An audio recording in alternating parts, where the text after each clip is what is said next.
have Saline High School, 10 tones.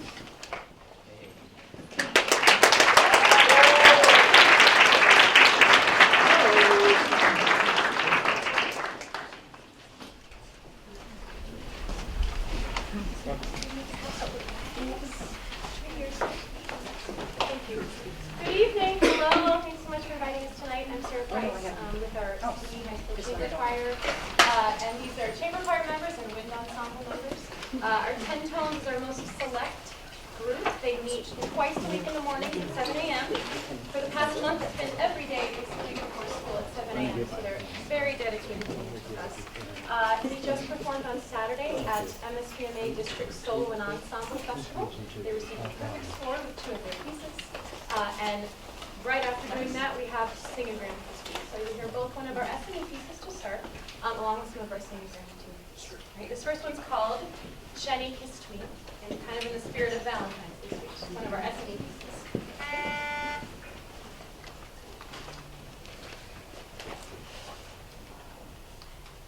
Jenny kissed me, Jenny kissed me, Jenny kissed me. Jenny kissed me, Jenny kissed me, Jenny kissed me, Jenny kissed me, Jenny kissed me when we met. Jumping from the chair she sat in, jumping, jumping, jumping, jumping, jumping, jumping, jumping, jumping, jumping from the chair she sat in, jumping from the chair she sat in, jumping from the chair she sat in. Time to thee, fool of forget, sweet into your lips. Time to thee, fool of forget, sweet into your lips, sweet into your lips. Say I'm weary, say I'm sad, say that heaven will never miss me. Say I'm growing, say I'm growing.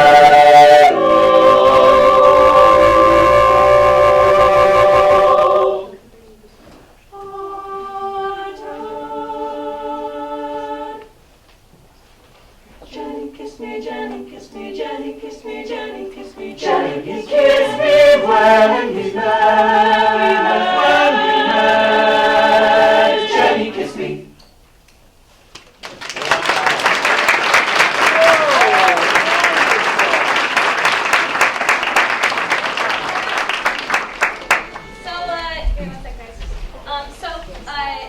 First off, our 10 tones tonight, usually there are 12 tones, but two of our guys are not feeling well. Extra proud of this group for filling in, using so much great teamwork, and we're missing voices. It's kind of a big deal in such a small group, but shows how fabulous they are and confident. So anyways, Sing-A-Grams are probably one of the biggest reasons people want to be in the 10 tones. It's a very special privilege. Our staff at the high school is gracious enough to let us come around throughout the day on Valentine's and sing in the classrooms. And so we decide on 4 or 5 love songs we'd like to do. Students arrange them themselves. And we do it. It's also a fundraiser for our program. And when we go into the rooms, somebody gets that Sing-A-Gram, and they sit in a chair and we serenade them. And a lot of it truly is just friends sending each other fun songs and Sing-A-Grams, sometimes more than friends, yes. And you'd be delighted how many kids buy Sing-A-Grams for their teachers, which I just think is so sweet, and they like to send it to them. So I get out of the way, Dave, on their own show. I already got a couple volunteers. Sophie. Okay. Yeah.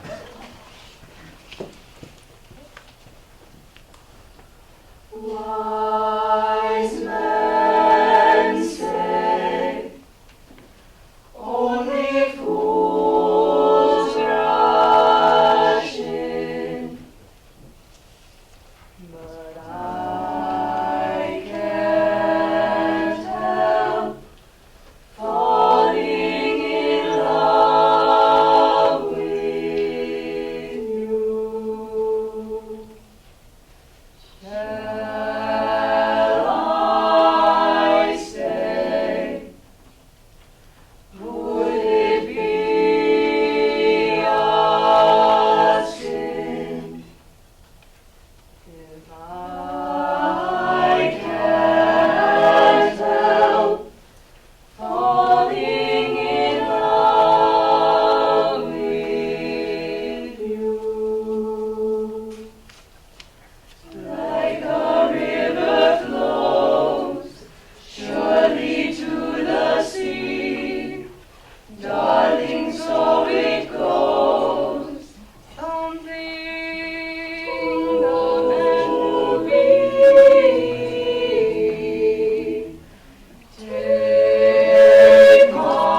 Another singer. And this final one is What Makes You Beautiful for all of our One Direction fans.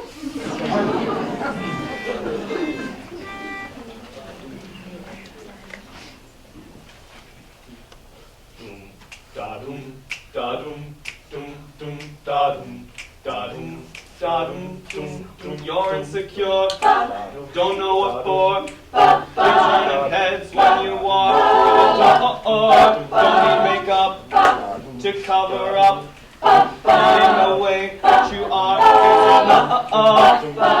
Everyone else in the room can see it, not everyone else but you. Baby, you light up my world like nobody else. The way that you flip your hair gets me overwhelmed. But when you smile at the ground, it ain't hard to tell. You don't know, you don't know you're beautiful.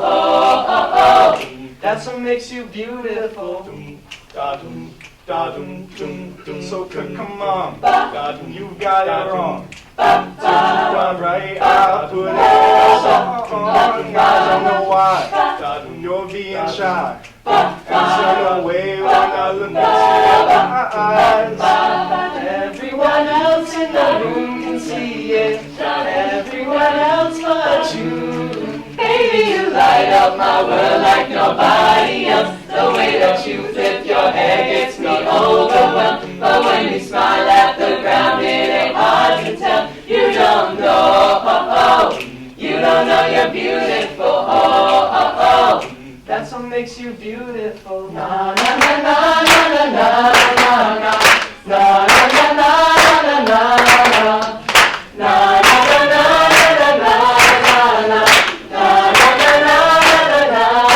Baby, you light up my world like nobody else. The way that you flip your hair gets me overwhelmed. But when you smile at the ground, it ain't hard to tell. You don't know, you don't know you're beautiful. Baby, you light up my world like nobody else. The way that you flip your hair gets me overwhelmed. But when you smile at the ground, it ain't hard to tell. You don't know, you don't know you're beautiful.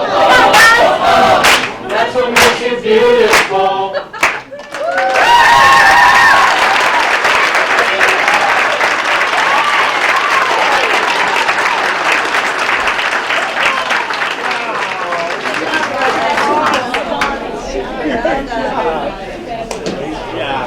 Thank you so much.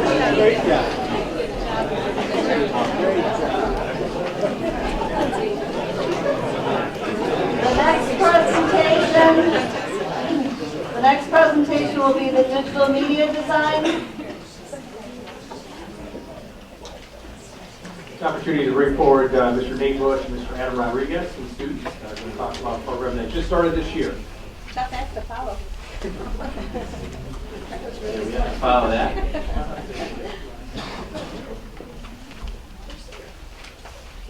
What about the screen though? That's the point. I'll go with it. Gosh, what did the song it's about? All right, here we go. Let's watch the video. Digital Media Design is a co-taught 2-trimester class at Saline High School. Students interested in digital media arts career pathway need to have a broader understanding of the creative field. This class encourages students to begin to make the connections between design, graphic arts, photography, and video. In this project-based class, after learning the basics of design, students work in small teams to simulate a production company creating client-based visual media. Welcome to Digital Media Design. All right, that was a little promotional video that we put together as a demonstration in the digital media design class. My name is Nathan Bush. I'm the video production and photography teacher at Saline High School. I'm Adam Rodriguez, and I'm the graphic design and photography teacher as well. And so I want to tell you a little bit about how this class came about. Mr. Bush and I were at a conference that focused on video, graphic design, photography, amongst other things. And every morning we would go to breakfast and sit at a kind of a community table and we would sit down and have conversations with other people that were at that conference, most of which were people from the industry, very few educators there. So we'd get a chance to hear their stories and tell our story, but more importantly, hear them tell us about the industry and what they thought was important. The thing that really the common thread that stood out to us was that every morning we were hearing about how the industry has changed and how it's pretty rare to have the opportunity to be just a photographer or just a videographer or just a graphic designer. Most companies want you to be a little bit of all of those things, if not a lot of all of those things, all at the same time. So we kind of sat down one night at dinner and started talking about, hey, why are we teaching these classes where it's like just photography, just video? These things intertwine so much. Why don't we have a class that kind of pulls those all together and it works as one? So that's what we started doing. And hopefully today, the kids, the students that you see present will show you some of what we've accomplished, and hopefully we've fulfilled that. So we brought a few students that want to showcase some of their work that they've done in a really nice way. One of the projects that we did was a company design project, and they're going to talk a little bit about what the clients that they worked with and the experiences that they had. First up, we're going to bring Ethan. There he is. Come on up, Ethan. Take it away. Okay, so for my company design project, I work with Olympia Skate Shop, which is a skate shop in Saline downtown.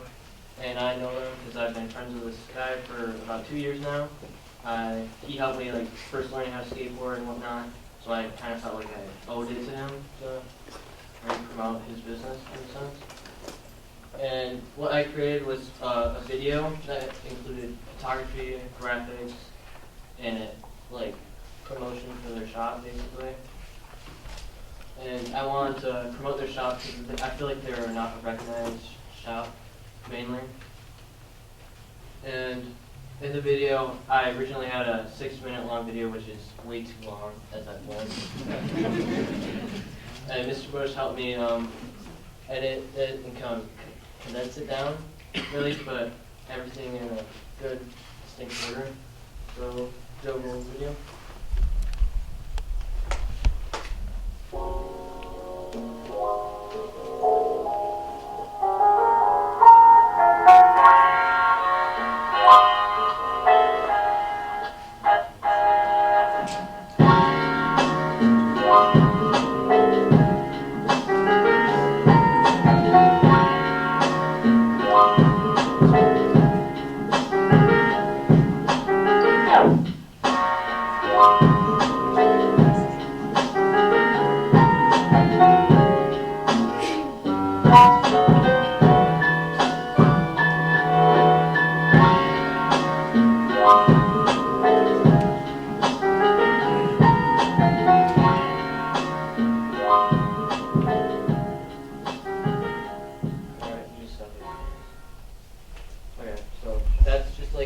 The brief intro that they can post on Instagram. They've already posted it right now. It has about 700-ish views so far. So it's actually really helping their business in a sense. I think that's their most viewed video on their Instagram. I'm not sure about it, but yeah. So.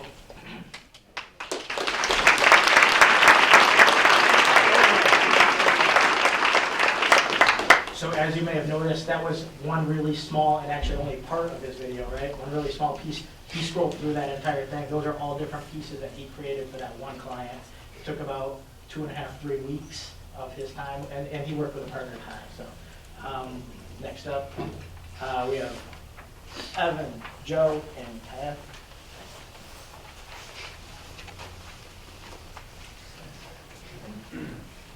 Hello.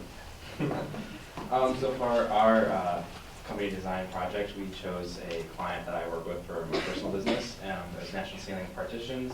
They're located out in Ann Arbor. Basically, is a contracting drywall company. They do all kinds of, they do crucible ceilings, they do wood framing, a cool construction company.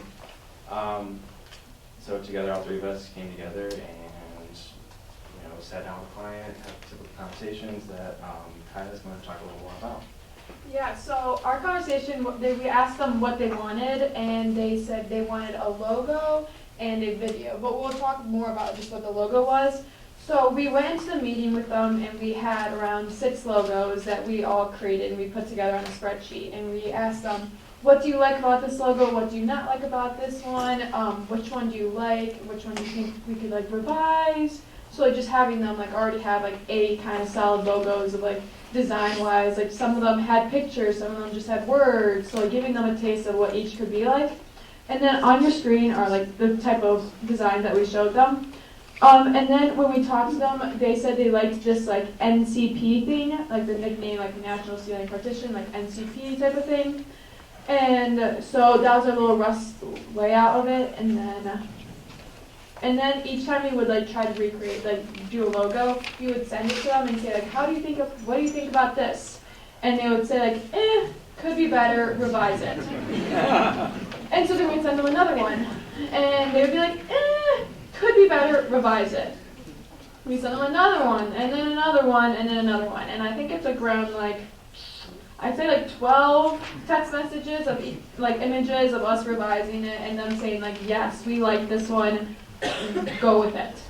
So what we kind of learned from this is like a real life situation as like in a client situation that most clients won't know what they want until you send them stuff, and then they'll be like, oh, I like this, keep adding on to it. And as a student who actually next year will be going into the major of graphic design, it's taught me like a lot of real world experiences that I'm already going to get experience as I go into college already. Yeah.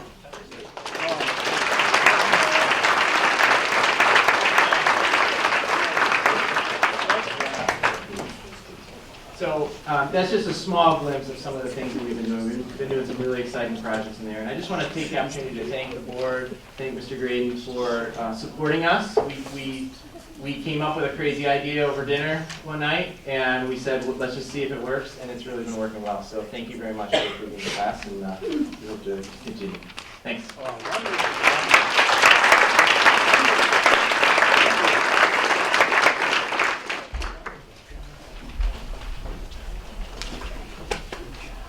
Forgot the glasses again. Okay, next item is public comment. A member of the board may address the board briefly for up to 3 minutes or request to be scheduled on the agenda at a future meeting. Please note that the first public participation portion of the meeting will be limited to 1/2 hour, 30 minutes, normally, and limited to agenda items. A second public participation portion will be offered at the end of the agenda to allow for any other comment. Individuals addressing the board should take into consideration the rules of common courtesy.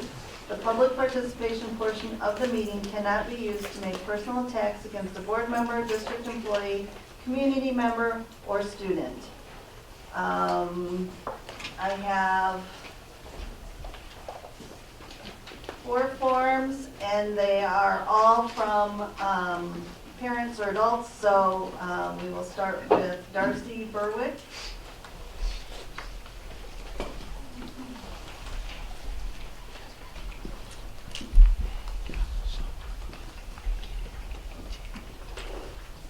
Good evening. I'm speaking tonight on the suggested agenda outline for meetings. As you know, for OMA, there is no required format for public comment. It is at your discretion to determine if people may speak first, last, or both. So tonight I'm here advocating for our students. I would like to thank them and acknowledge them the effort they've made in rearranging their hectic schedules to be here. And it's important to recognize these efforts because these kids are busy. Right now, none of them are at home doing their homework. None of them are practicing their artistic or musical skills. None of them are honing their athletic abilities. And none of them are spending rare and valuable time with family. Rather, they are here waiting for you to have their voices heard at some undetermined time, to share their experiences, feelings, wants, and needs in the hopes that you will act in their best interests. In May of last year, students were filled with pride by your statement, widely publicized, prioritizing them at your meetings, in part to protect them from emotional harm. But that powerful act was more than an offer of shelter. It was a true acknowledgement of their value in this district. And it was forging a stronger partnership between our young leaders and our august ones. It was more than lip service. Unfortunately, our students were left out in the reworked policy in December. But because you have the authority to establish public participation sessions, you have the opportunity tonight to reaffirm your commitment to our students. The remedy is simple. Edit policy 166 subsection D tonight to include time for students to speak up front. Some of you are thinking that we have to get through the business of the board. I would argue that they are your most important business, and your other business will still get conducted whether you uphold your promise to our busy students or not. Please don't relegate them to some undeterminable time frame at the end of meetings. Instead, recognize that their primary job right now is as learners, and honor them by giving them back that precious time needed to be successful Saline students. Please prioritize our children. Thank you.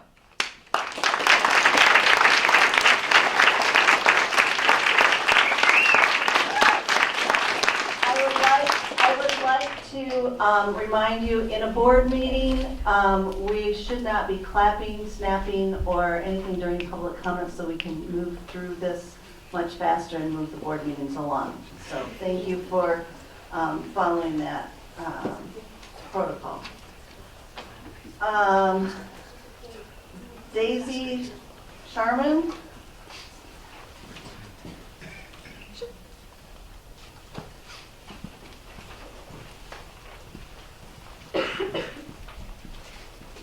Hi, my name is Daisy Sherman. I'm a parent of a child with special needs in the district. I'm going to read my statement because I won't get through it otherwise.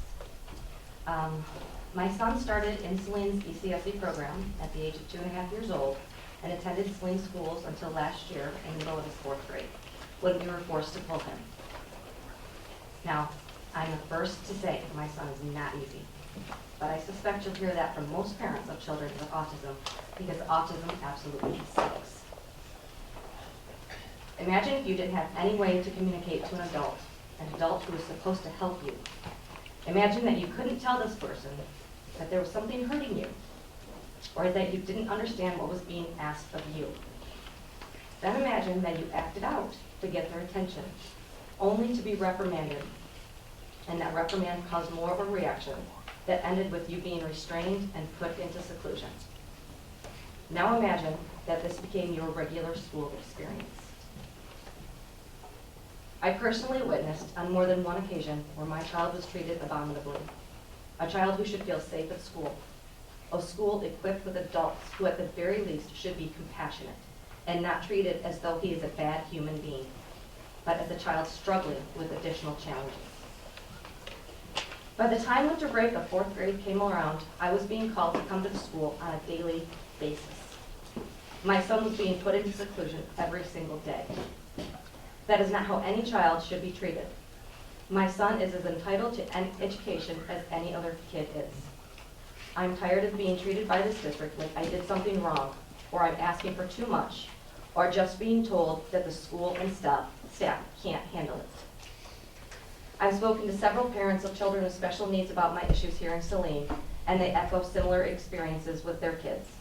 Being treated terribly and themselves being spoken down to, being completely dismissed when concerns are brought up, and feeling intimidated by administration. The intimidation factor is why several of the parents I've spoken to won't speak tonight. They're afraid for their kids and how they'll be treated. That makes me really angry. We should all be part of the team for our kids. After pulling our son from Saline, we contacted several professionals in special education outside of the district. We were advised by some to move from the district. The social worker at Community Mental Health literally said, "Oh my God, please tell me you didn't move to Saline for the special education." What's happened here? Saline used to be the gold standard for special ed, but now people just like me are pulling their kids out. So now every day, because we were denied homebound services by the Department of Student Services, I drive my son up US 23 during rush hour, both ways, to a center in Brighton. A center where he's cared for and about. He's happy, he's safe. He's excited to get up and go to the center every day, and that's what makes it worth it for him. For him to belong, and he's wanted. The fact that Saline cannot take care of our vulnerable special needs children is deeply troubling. There must be more training for staff and admin on how to educate and care for kids with autism. Saline cannot claim to be inclusive if they cannot meet the needs of all of our students in the district. Thank you.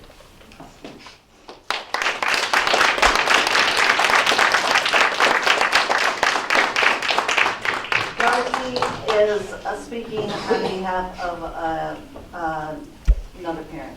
Yeah, so I'm speaking tonight about student services on behalf of a parent who has a child in the special education program. She could not make it tonight and was not comfortable sharing her identity.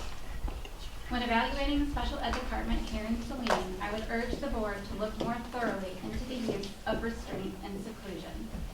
My special needs child, who is 5, has been placed in restraint and seclusion repeatedly throughout this school year. He has sustained bruising and emotional trauma. When I brought him to the pediatrician, the doctor confirmed the bruising was consistent with being grabbed.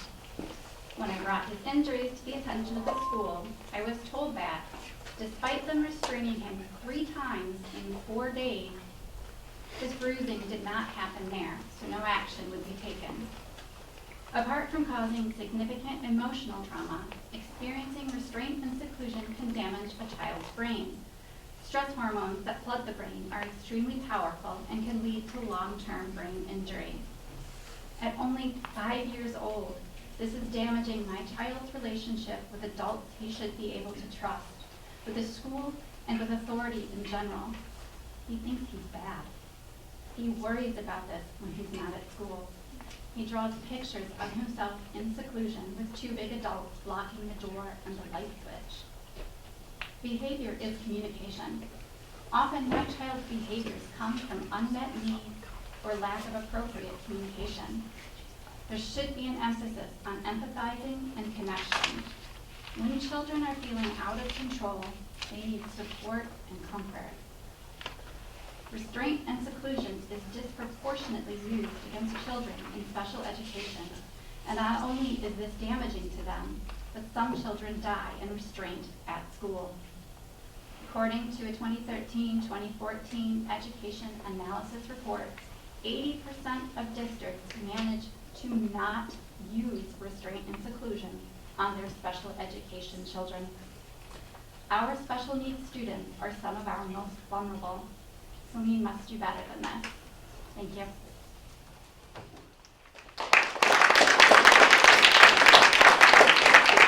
Remember to not be clapping and snapping between the speakers. Lisa Slauson.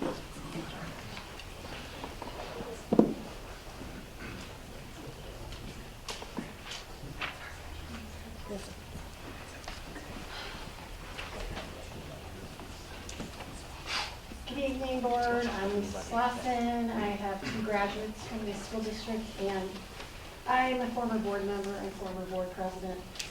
I'm speaking tonight about action item 8A and B. I am troubled, especially given what this district has been through for now the last 3 weeks. I am troubled that there is some movement to chill the speech of board members. And I have heard that some of you have used the words activists, advocates. Well, gee, if you're not going to be an advocate or an activist for our children, get off the board. I'm sorry. And, you are part of a representative democracy. That means that I vote for you, or you, or you. And that means that then you represent me. And you tell the rest of the board, I don't think we should chill that speech because what people want is important. When I was on this board My motto was do what's best for kids. And doing what's best for kids is never saying, well, I don't really want that board member to advocate. I don't want that board member to do this or that. You work for us. You don't work for yourself. You work for us, and you need to be as transparent as is humanly possible. I know there are things that you can't talk about. I know that well, because I did this job. But you need to be completely transparent in light of what has happened. You know, there are so many moving parts to this. I'm not sure if any of you are crisis managers, but that's what you're going to have to be. You're going to have to do that. You're going to have to be transparent. And, you know, we tried to get board operating procedures back in 2010, 2011, 2012, and when I was on board. And, you know, we didn't have a lot of buy-in on that. And board procedures are not something you rush through. Board procedures are something that you put out for the community to look at. And I see that you're going to approve them tonight. And I'd like to know the process. Who wrote them? Who did you get, you know, help from? MASB? A lawyer? I don't know. But you need to be transparent. You need to be transparent. I'm just going to keep saying that. Because if you're not, then we don't know what's going on. And so then we all are like, what's going on here? And remember that you act as a board, but you don't check your freedom of speech rights or your rights to just be a citizen at the door when you take this seat. You represent people, you represent yourself. I know all about, you know, the board speaks with one voice, but be transparent, please. Thank you. Thank you for all the comments.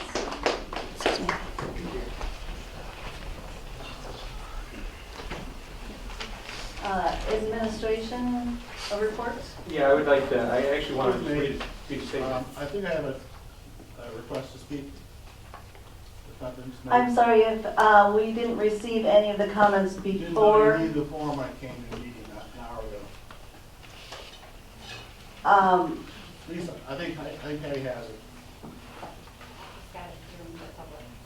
Okay, when we receive comments during the public comment, we have to hold. No, I'm sorry, it's out of order. Okay.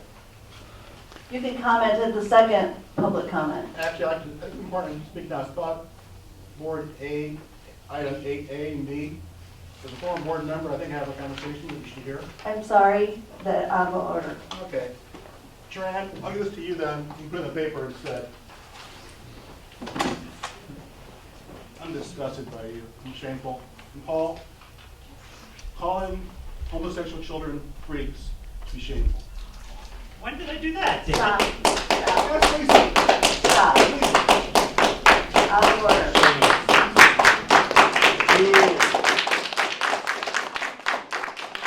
Out of order, please. Administration reports? Yeah, I have a statement I want to read relative to the kind of the situation at hand. I'd like to start by thanking the individuals and everyone in the district that has been tremendously supportive regarding the issue of racism in our school and our community. The outpouring of support has been overwhelming. When I say overwhelming, speaking of overwhelming in a positive way. There have been individuals and groups that have committed to supporting the school and the community to be more inclusive and supportive of all students and families that live within Saline. It's very important that we address the many steps, I think it's very important that we address the many steps that we've taken to get to this place in the district over the last few years. Staff, students, and administration have been working towards our goals. At the elementary building, community meetings have implemented bystander and upstander or interrupter training, diverse book sets at the media centers and classrooms so that students can understand the windows and mirrors concept have been implemented. Announcements, displays, and authors and history are being highlighted throughout Black History Month. At the middle school, the All Means All Wall is student-led and develops monthly themes including foods around the world, LBGT awareness, Black History Month, and upcoming themes around social and emotional support and wellness. The Diversity, Equity, and Inclusion Student Group has had an exchange with the Saline High School students and the Saline High School Race and Ethnicity class. The Alternative High School has implemented based learning sessions focused on the history of racial slurs. Martin Luther King production on January 22nd was held at the Alternative School and invited high school and middle school students. At the high school, we've implemented a race and ethnicity class invited Dr. Richard Lapchick to come to speak on social justice and diversity to our students and the evening to the community, and they've implemented a new Martin Luther King art wall in the high school commons. Special education has implemented an expanded social thinking and diversity, equity, and inclusion information for all staff, including non-certified staff, to enhance student-staff interactions and student-to-student interactions. As a district, we provided specific professional learning led by Dr. J. Marks, facilitated book study with all administrators regarding culturally responsive teaching practices, added a DEI statement to our student handbooks, organized professional development for all teaching staff coming up on Friday, February 14th, coordinated district-wide social justice leaders committee. We've supported core teaching in the social justice area training program, as well as advanced class training of over 40 staff members across the district, and developed and coordinated a district DEI committee centered its work around the educational justice assessment and transformation tool, and focus committees in the areas of teaching and learning, behavior discipline, policies, and procedures. However, it's very clear we need to do more, and we will do more. And steps moving forward to establish affinity groups and healing circles for students of color, conduct additional student conversations regarding the topic of racism, continue to meet with the SPAR parent group to provide support and improve supports for students of color, continue community listening sessions, 5 scheduled over the next 2 weeks in a reformatted format to allow for greater community voice, work directly with the City of Saline to better support and educate our community on the topic of racism. We are going to continue to meet with the Office of Civil Rights, the Mexican Consulate, the Department of Justice to expand the network of resources. We're going to continue to work closely with the WIC Social Justice Department to expand our training efforts and just discipline policies and behavioral expectations. In addition, we are expanding training efforts for our bus drivers, paraeducators, food service staff, and other support staff, establishing a hate speech process and policy that allows for discipline, education, and restorative practices. In closing, I'm grateful to be a superintendent of a district where all hands on deck means all hands on deck. The harmful impact of racism on our students and community must be pushed back upon. Thank you.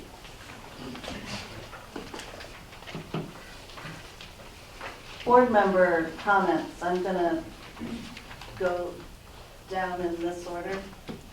No? Whichever way. Anyway, I just trying to... Well, I'll start, sure. So the first thing I wanted to say is thank the students for coming for comment today, but also for the student showcase. We didn't get an opportunity to, sorry, these are new. We didn't get an opportunity to thank them, and just so impressed. I wish we could start every meeting like that. And we could all use a little bit more love, I think. I'm probably going to get upset. I wrote something I wanted to say as well. I wrote this with a mother's heart. I have 2 children in this district. So I'll probably get this wrong, but apologies. But I wanted to say something, and Tim, I took your lead. I thought it was a good idea when you wrote down your words last week, and it helps you to focus. So I hope you hear these in the way that they were intended. To the students and families who have reached out via public meetings, emails, or in-person conversations, I see you, I hear you, I value your feedback, the importance in learning and creating change that you bring. You are very strong. To the staff of Saline area schools, I know how hard you have been working to support our kids and take action and to create meaningful change. I support your ongoing efforts to ensure that every child has access to quality educational experiences and commend your commitment to respect, collaboration, and continuing to learn how to help. To the kids of this district, I do not care if your skin is the same color as mine or different. I don't care if English is your second language. I do not care if you are LGBTQ+, have special needs, are Muslim, Christian, Jewish, or any other religion, or have no faith. If you're in clubs or not, if you're in kindergarten or if you're in 12th grade. I love you all. I promise to continue to do what I was elected to do, to listen, to make informed decisions always, always keeping you top of mind. We need to work together. Racism or any other discrimination has no place here in Saline. Hold on to the heartbreak that we are all feeling right now and use it to create solutions together. That get loud and clap for that.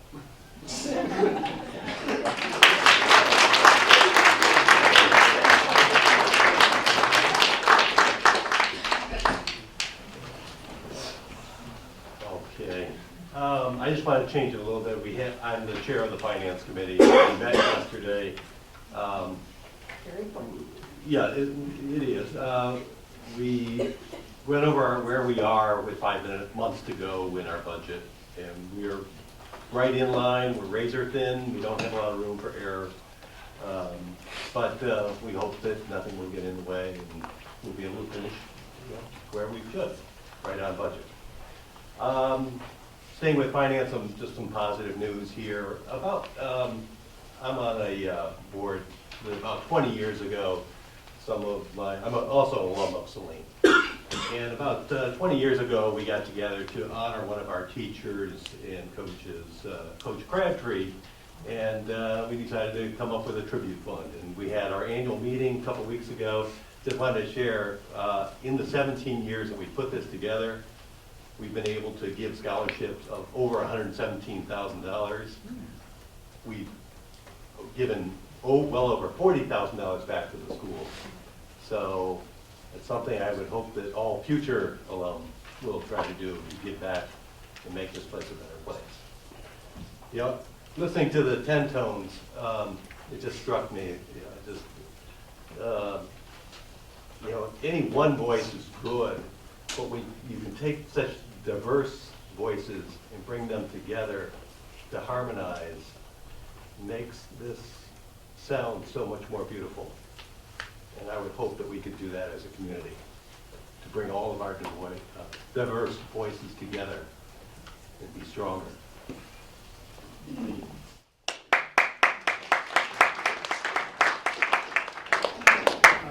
I sit on the Foundation of Saline Area School Committee, or the board rep for that. And today they had a meeting. I went to that this morning. And their big push right now is the Snow Blast 2020. That's Saturday, February 29th, 6 o'clock to 11 o'clock at Travis Point Country Club. And they still have tickets available. The tickets are $75 each. And they do a lot for the community and for the school district. So anyways, that's their big push. They have a lot of seats available still, and hoping to fill them. Thanks. Thank you. We're going to go down to student rep and work our way back this way. Sorry. Forgot to push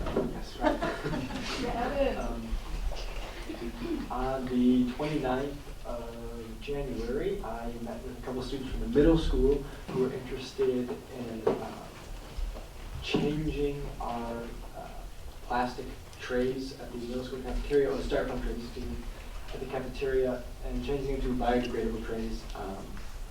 And so they had a presentation prepared for me, and they kind of walked me through things that they wanted to change, possible costs that would be added, and how those would be implemented. And we had a good conversation about how getting that to the board would look like. And I believe on the 20th they're going to have a presentation of their own to share. So we will see more information on that. But I'd just like to say that I really like interacting with kids who have ideas, who want to help change, who want to bring things to our community. And for this example, help the environment do better environmentally. Having students come forward with those ideas are really awesome. Additionally, Monday the 3rd, Writing Center hosted a scholarship health day where they would help students write scholarships. Scholarships, obviously, seniors and some juniors are applying for scholarships for college. It's a big deal, and making them sound as nice and professional as possible is important to a lot of students, and will improve their chances of winning scholarships. The Writing Center hosted a little thing where we would bring in students who wanted to come in. It was open, public, and everybody could kind of get the help and feedback from our Writing Center consultants, which is very important. Additionally, the 4th was Transition Day, so freshmen coming to see what do we have to offer here at Saline High School. I personally was at a stand for a club, so I was helping promote Gender Equity Club specifically. And it was really kind of cool to see it, because I've never been to see all the clubs before and to realize just how many there are. That was really impressive. And then today, Monday, some senior citizens from the senior center came to the high school to meet with writing center. They have a little group there called Sassy Writers, and they came over to meet with us and talk about some ideas. They're doing a magazine that they're going to put out that has like all the things in it. Their theme is has something to do with space, just like ours does at the high school. So there's a little bit back and forth there, and we're planning on promoting them both together. So it'd be kind of cool to see senior citizens doing the same as high school students, bridging the age divide there. And then today, with the help of Mr. Graydon, there was a focus group centered around student feedback to the district and how are we doing, and additionally, what are strategies and stuff we can implement going forward. And I think from the meeting, we learned a lot, especially about how tense it is at school right now between students. And what we're trying to do is create spaces and build strategies to kind of decrease those tensions and make sure that we're being inclusive and fair to everybody. So, these are my updates. Thank you.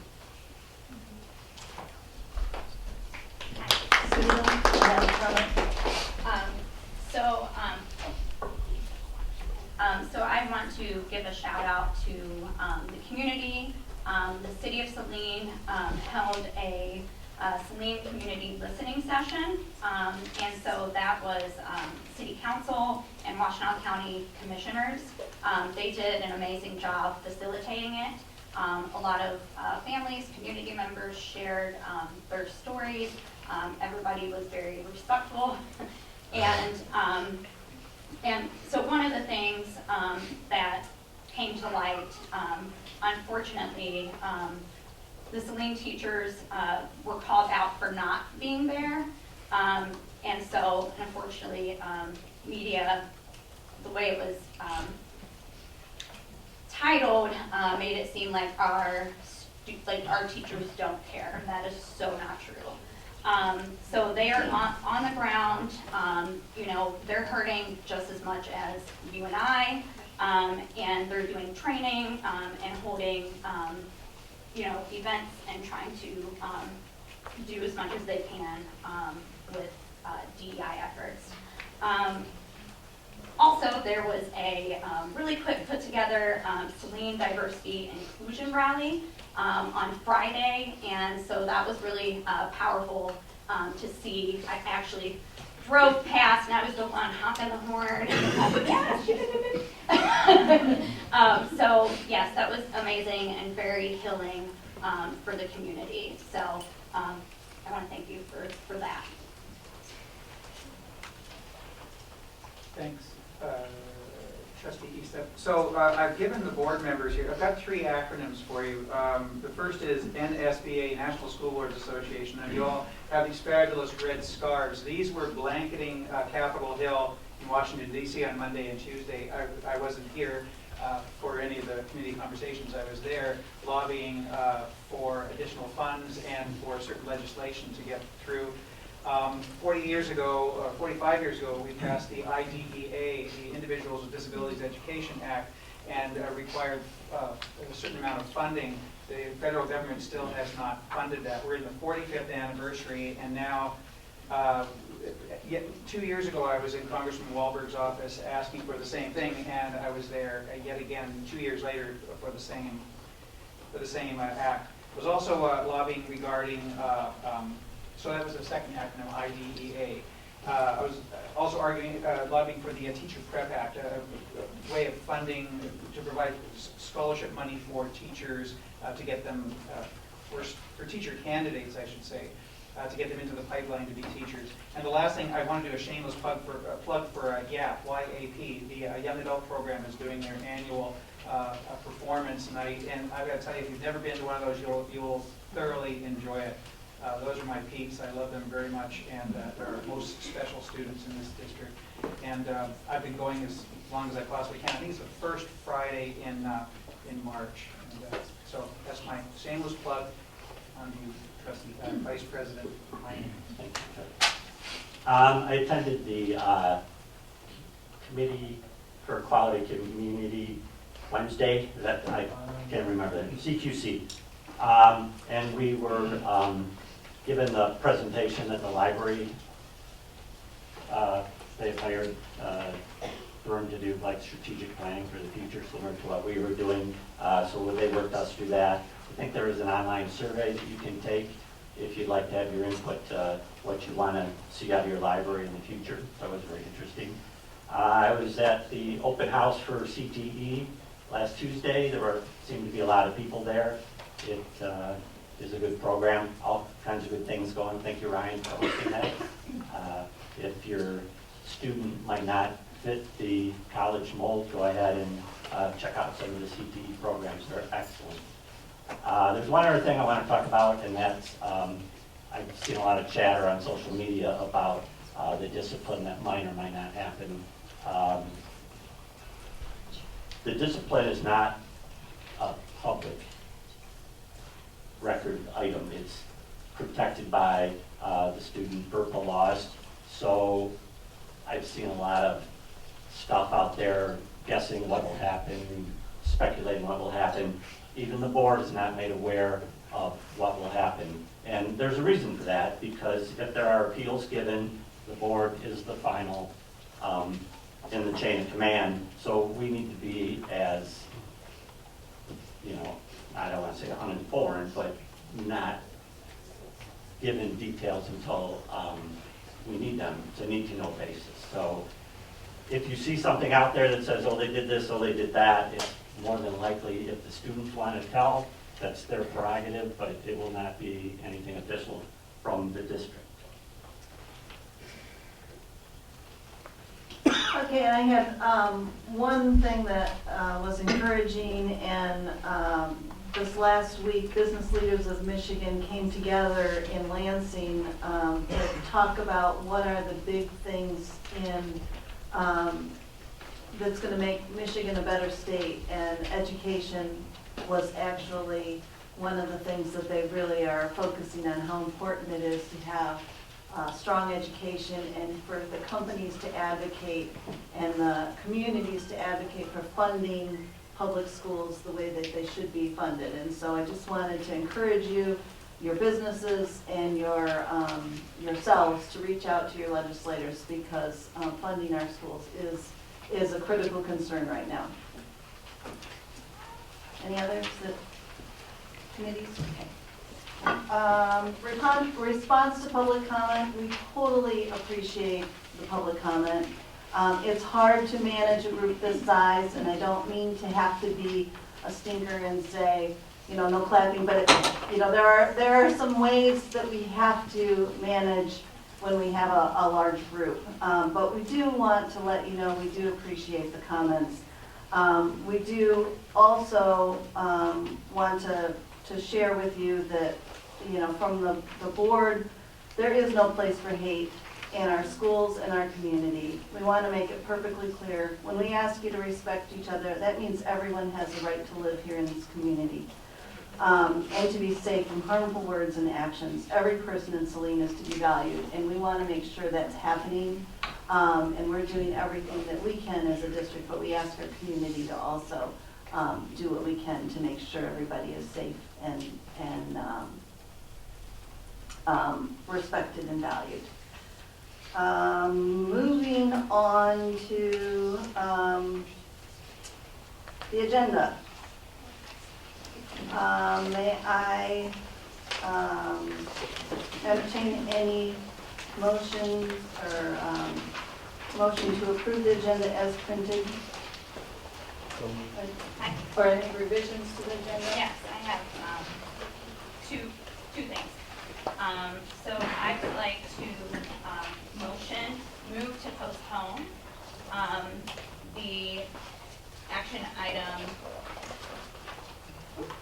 B, which is to approve the board operating procedures. Should I give that reason now, or should I wait? Typically, that would happen during the discussion. You made a motion. Okay, so I'm motioning, yeah. So I'm motioning to postpone. Number 8, A and B. Yes. She A said and B A fits and together. B. Yeah. I'm gonna have to have some help with the Robert's Rule of Order, so we have She to. would need a second. I second. Okay, then we need a Now, the discussion. discussion. Oh, okay. Now you- Okay. So, I know there's been, I know when this was, the first time we've seen this, brought to us, I think it was sometime last year, maybe in the spring, summer.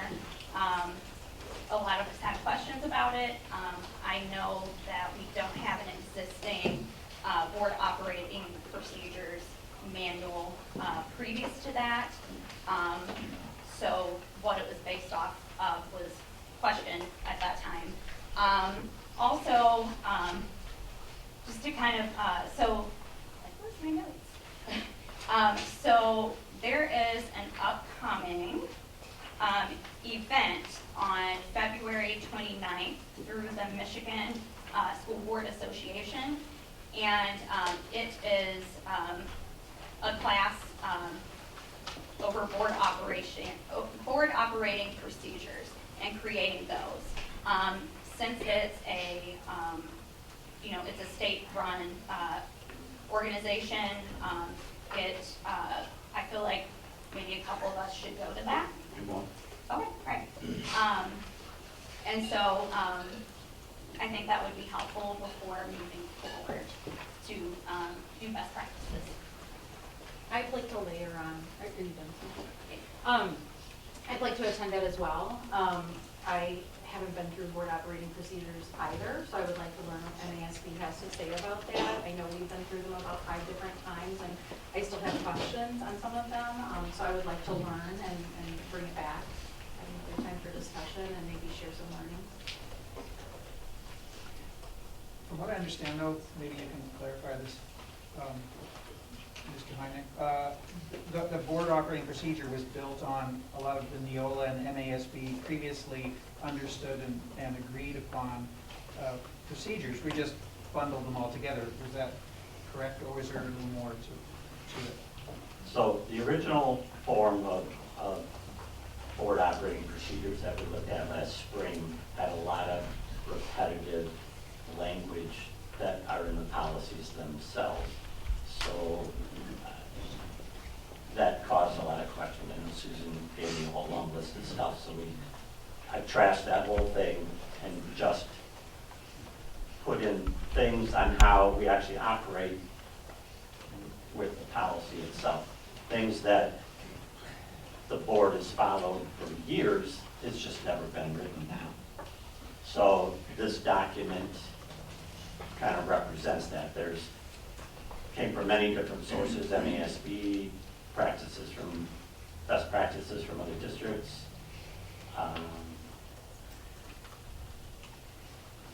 So I mean, it went out for your first review middle of January.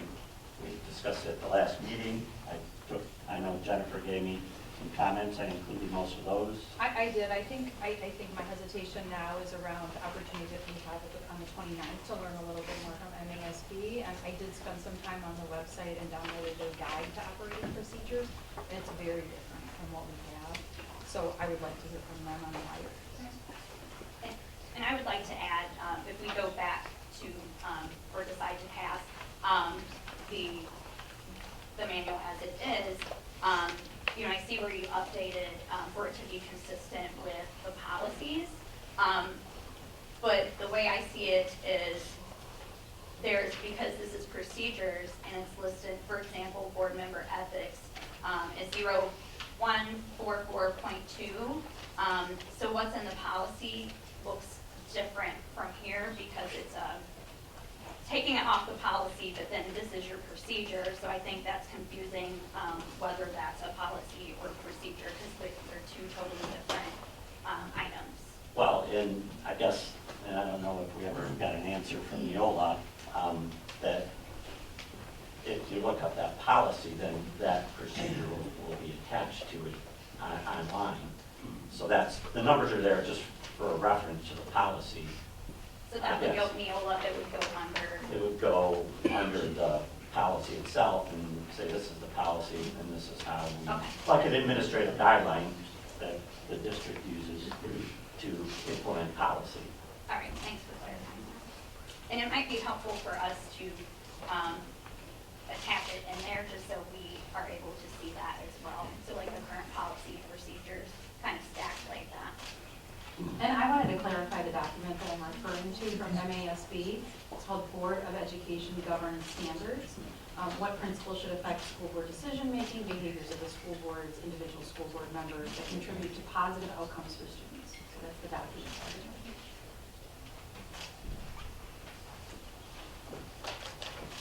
Other discussion? I know Paul and I have been also sharing some of the information at the MASB fall conference. I attended workshops, brought back some of those notes from the speaker sessions on board operating procedures, which were incorporated into some of those notes. You know, so it was based on MASB and feedback from other districts too. Well, I appreciate that we're working towards something like this, and I also want us to recognize that this is a living document. The first go at it might be a bit rough, and we'll get comments from the public and comments from each other, but we'll have many, many opportunities to revise it and make it a more robust document. So I applaud that we're taking a stab at this. You know, I see, you know, this is a new document for the board. Since I've been on the board though, reading through this is how I've operated, this is how we operated. I don't see anything in here that is different than what we've been doing so far.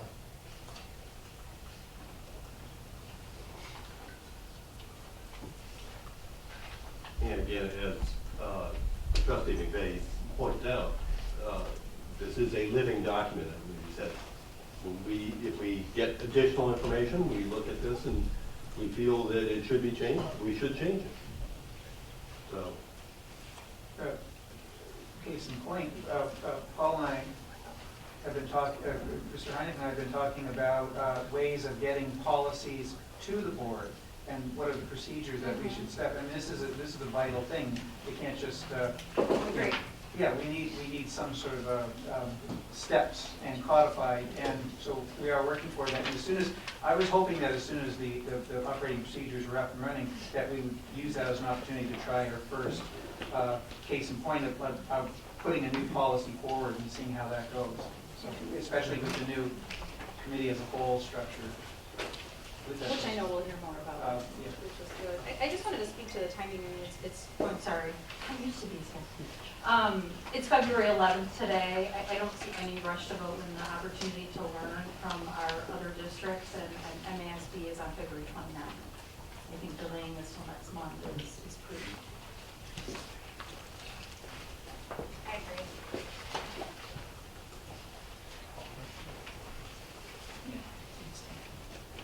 Okay, since there is a nomination on the floor, we've had a discussion.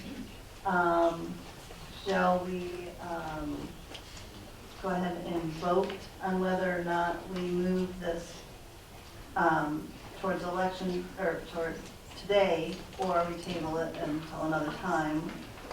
If you would like to approve it as noted, knowing that it can be changed, then all those in favor say aye. Okay. The motion is to revise the agenda. to revise, sorry. Whew. Revise the agenda. Who would like to make a motion, or who would like to approve the motion to revise the agenda? Is that right? So Sorry. revising the agenda would mean remove it and Remove Yeah, and okay. table it until next. Yeah, moving to postpone it. Right. Yeah. All those in favor of revising the agenda, say aye. Aye. All those opposed, say nay. Nay. Nay. How many was that? 4. Okay. Motion carried 4-2. Motion was turned down 4-3. So it's going to stay on the agenda. Well, now we need a motion to approve the agenda. Okay. Unless there's another further revisions. Right. Any other revisions? I have none. Okay. We're gonna get this I know, down. I'm Sorry. sorry. Just bear with us as we're learning how to do this. We want to get it right. So my comment for possible revision is around public comment, so it's nothing that we haven't discussed as a board and amongst ourselves as well. I have a copy of the public comment form that was used last time. I did not grab one tonight, but I'll try to do that on the way out. I did notice that this form is different than what we have been using, the half sheet. I do notice it has an item J that's been added to it. That is not what's online right now either. The language in J, students may be given priority to speak. It was my recollection that it was students will be given priority to speak. I also didn't see the opportunity for folks to mark if they're speaking to the agenda to go first or not. So I would love to have clarity on this form and on the procedure around public comment and be able to pull that into today's discussion. I think you would like to add the public comment form to the discussion item? Yep, so it's public participation at board meetings policy 0167.3 and the subsequent form. So we would, I believe the recommended motion would be to approve and would have the agenda revised so that we would have a discussion item following action item B to discuss the public participation form.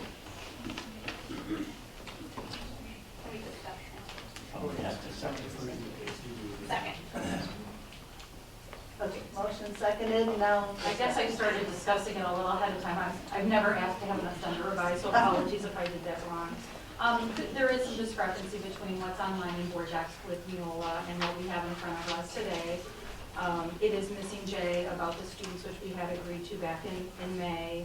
I think the language on J has changed, and I would like to have some kind of notation so it's easy for Heidi or whomever is running the meeting to understand what public comments pertain to the agenda, so those can go in the first part of the meeting easily. The Neola has not updated online with the correct form. That's why it's wrong online. So I noticed it was from June 25th. How often do they update? To be fair, it does depend, and we are investigating other policy management options. Is that something that we can follow up on when we have a Absolutely. when we have a policy change, how quickly that is on a public facing? In the effort of transparency, I know there's been a lot of questions around public comment. There's been a lot of revisions, I know, with our group here, and just want to get it right. J is what we originally decided. It's May. The language would be May. Language is May. But all of the rules are subject to the presiding officer's discretion. The rules, and it states that in the policy. So. Contribute here. So going through and looking at the policies, which was, I was going to motion, I guess, a piece of that as well, which is back in June, we did decide to add J. Students may be given priority to speak. But when it was changed and brought back to the table in December, I was not here.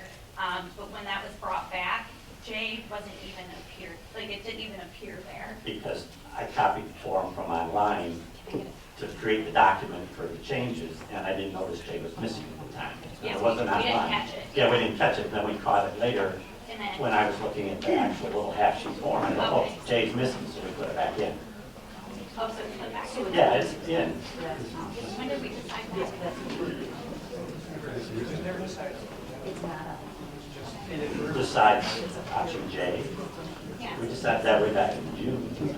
It was just missing from the online version of the policy. Okay, but the one we passed in January still hasn't been. Yes. Oh, no, it made it there later. When we approved it in January, it was not there. But J was not there. we added it because it was. Now, like after. It's the there fact. now, yes. It was an oversight because the online was missing. Yeah. And I was gonna ask, could I Yeah. change that technical piece, but it sounds like This is a discussion about whether we're going to have. Right, I think we're getting into the Right, yeah. agenda Right. item at the This is just a discussion to say whether we're going to have talk about it. Sorry. Okay, so, may I entertain a motion on whether we add this to the agenda? So moved. All those in favor say aye. Aye. Motion carries. All those opposed, nay. Motion same. Okay, so we've added that to the agenda. Okay. Thanks for bearing with me as I revise my first agenda there. So we'll need a motion to approve the agenda now as revised. Looking at, we are adding an item 9. Will now become public participation form A. Consent agenda will then be item 10. So moved. Second. All those in favor? Aye. Aye. Motion carried, 7-0. Back to where I am. Sorry, I got no problem on my sheet. All right, so I'd like to have entertain a motion to approve the revisions of policy 0144.2, board member ethics. Oh, jeez. See, I got all these things. Sorry. Middle school schedule report. Like to have Mr. Vizu come forward. One of the things that has been a discussion item internally for several years has been the middle school schedule, and Mr. Vizu and Mr. Shuko have been looking at that and working with staff, and so we have an update related to our middle school schedule. Thank you, Superintendent Graydon. Thank you, President Fanas. Thank you, Board of Education. Thank you, Saline community. I'm glad we got to the agenda tonight. We're here to talk about some exploration that we've been doing as a staff with our building schedule. For a long time, we've been on a 5-period day, and we're not sure that is the best for our students. We've talked with our staff. Mr. Shuko is now leading a scheduling committee to look at some more options. One of the foundations here in Saline is student choice, and we're not sure our schedule really lends to that. So we'll go through that tonight, but Mr. Shuko will lead our presentation. Yeah, one of the first things I want to do is just give you some background information on our current schedule. We run really a 5-period model. So we have really 5 71-minute courses, if you will. Our third hour, obviously, is where we run 3 lunches. Okay, so that's going to look like it's a longer period, but it's really not in terms of what our class time looks like. And to Mr. Bizu's point, really what we wanted to do with this scheduling committee is just look at some other scheduling considerations, if you will, some other models that may give us a little bit more choice for our students. So this is going to give you some more in-depth information about what our current schedule looks like. So you don't have to get into what this grid on the left-hand side may look complicated. Our students and teachers certainly know it well. But when we talk about our 6th grade schedule, really there are some important pieces from an elective or special standpoint. All of our 6th grade students really have A and B days. Okay, and so one of the hours of the day will be that elective. On either an A or a B day, it's going to be music for our 6th grade students, right? And that's either choir, band, or orchestra. And then on the other day, there's a rotation, and there are 4-week rotations right now. That's Spanish, art, and then we have Spanish listed twice, which the other course would be physical education. When we look at our 7th and 8th grade schedule, we still run that kind of A and B day in terms of what electives look like. And so for our students who choose music as one of those selections, they basically get one other year-long elective option, if you will. And so when we think about our current 5-period model, right, especially for our 7th and 8th grade students who are participating in music, they really get that one elective choice for the year. And so we wanted to just investigate that more. As currently constructed, there are some benefits for 6th grade. It's still small for 6th grade. Our 6th graders get a homeroom. They're in a small team, and that's nice for the transition from 5th grade to 6th grade to the big, scary middle school. So there's a year there where we say they get to stay on the carpet. And At our school, there's a line. The carpet is 6th grade, and 7th and 8th grade is the tile, and that's how we welcome our students. So we want to keep it small for them. That's a benefit. They get exposure to music, a requirement, art, PE, and Spanish. So those things are there and they're built in. Some limitations to our current schedule. It's all third hour. We share staff with Heritage Elementary, so we have to place our music and our specials at certain times because we don't have those options throughout the day, and that certainly limits our ability to make those offerings throughout the day. So that's a key component as we look at this. Here it is. 6th graders don't get much choice. In 6th grade, you get to pick between choir, band, and orchestra. That's it.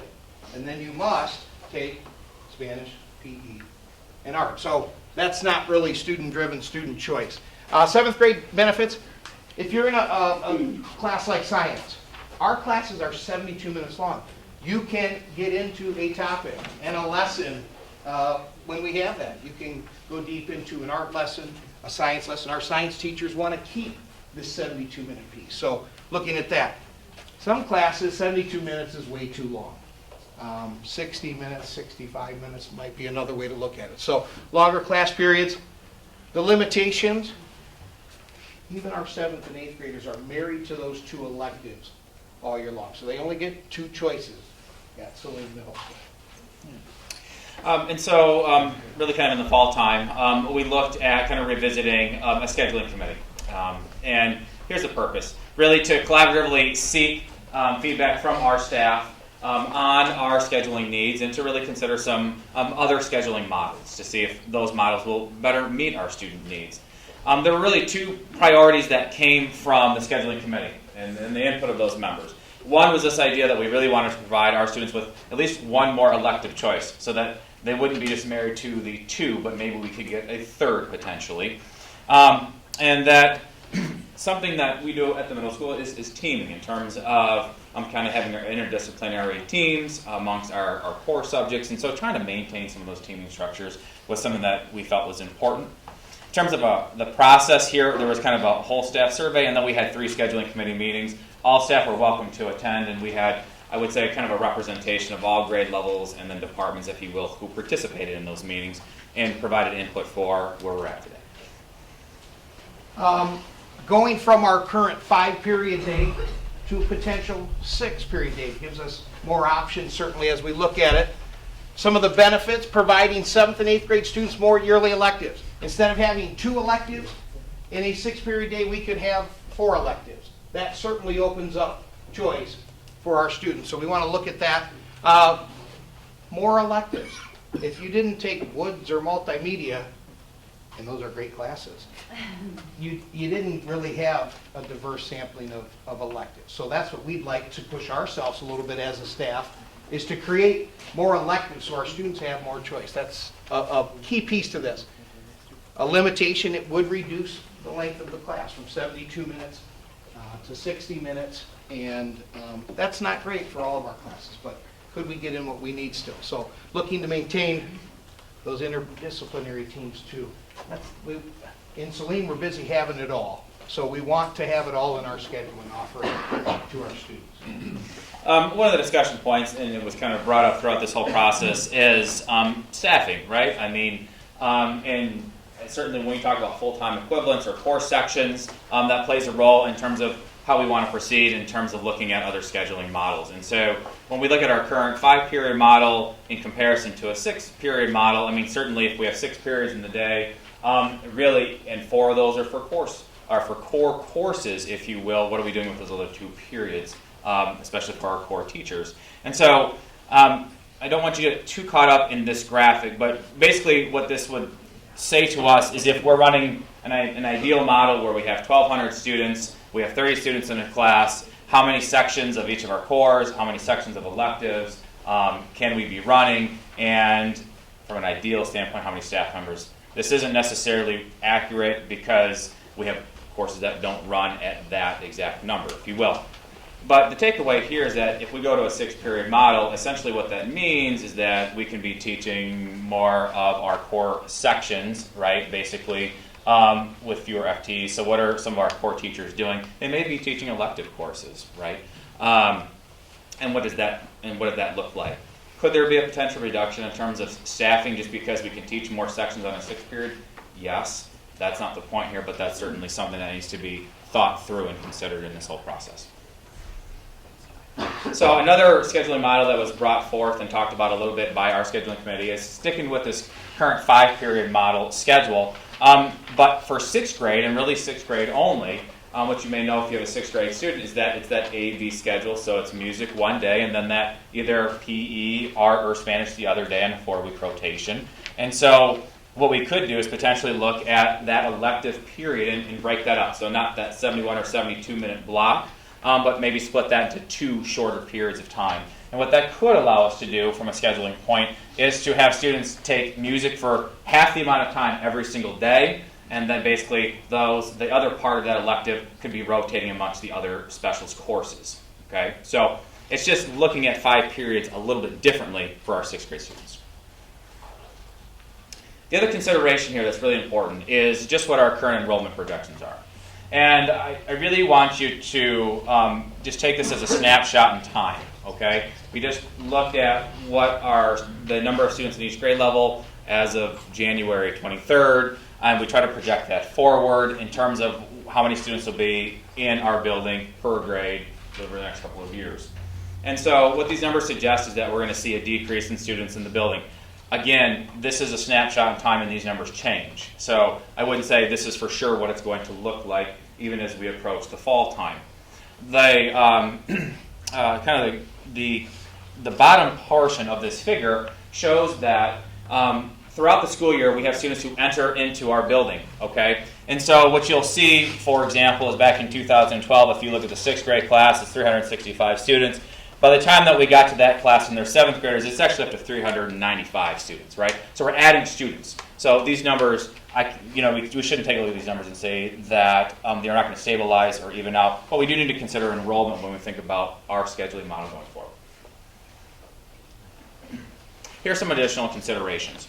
One consideration is, as Mr. Bizu said, we really run our 6th grade off of more of an elementary model with a homeroom class. When we get to 7th and 8th grade, that's where we start to departmentalize, and students are rotating through their core subjects in the elective. Well, we could consider looking at our 6th grade as more of that departmental model approach, okay? Instead of having that homeroom experience. That may give us some flexibility in terms of scheduling electives, because right now we're pretty confined to having all of our 6th graders take electives during 3rd hour. As Mr. Bizu had shared staffing is a consideration, right? We have music staff, right, which travel between buildings. And what does it look like in terms of their schedule if we look at a change in ours? Employment is really about staffing. And then high-quality elective offerings. If we're going to go to a different model, like a 6-period model, and we need to add additional courses, what is the content there? What are the quality of those courses? That's really important for our students, right? We want high-quality course offerings. And so lastly, this presentation is not a recommendation. It's to give you an update about where we're at, about some of the work that's come from that scheduling committee, and really to seek the input from the Board of Education at this particular point in time, but also we'll be continuing to get some feedback from our own staff about what they think is best here. That's where we're at. That's where we're at. Yeah, that's the update. So I don't know if there are any questions or comments from the Board of Education. We'd love to have those at this point.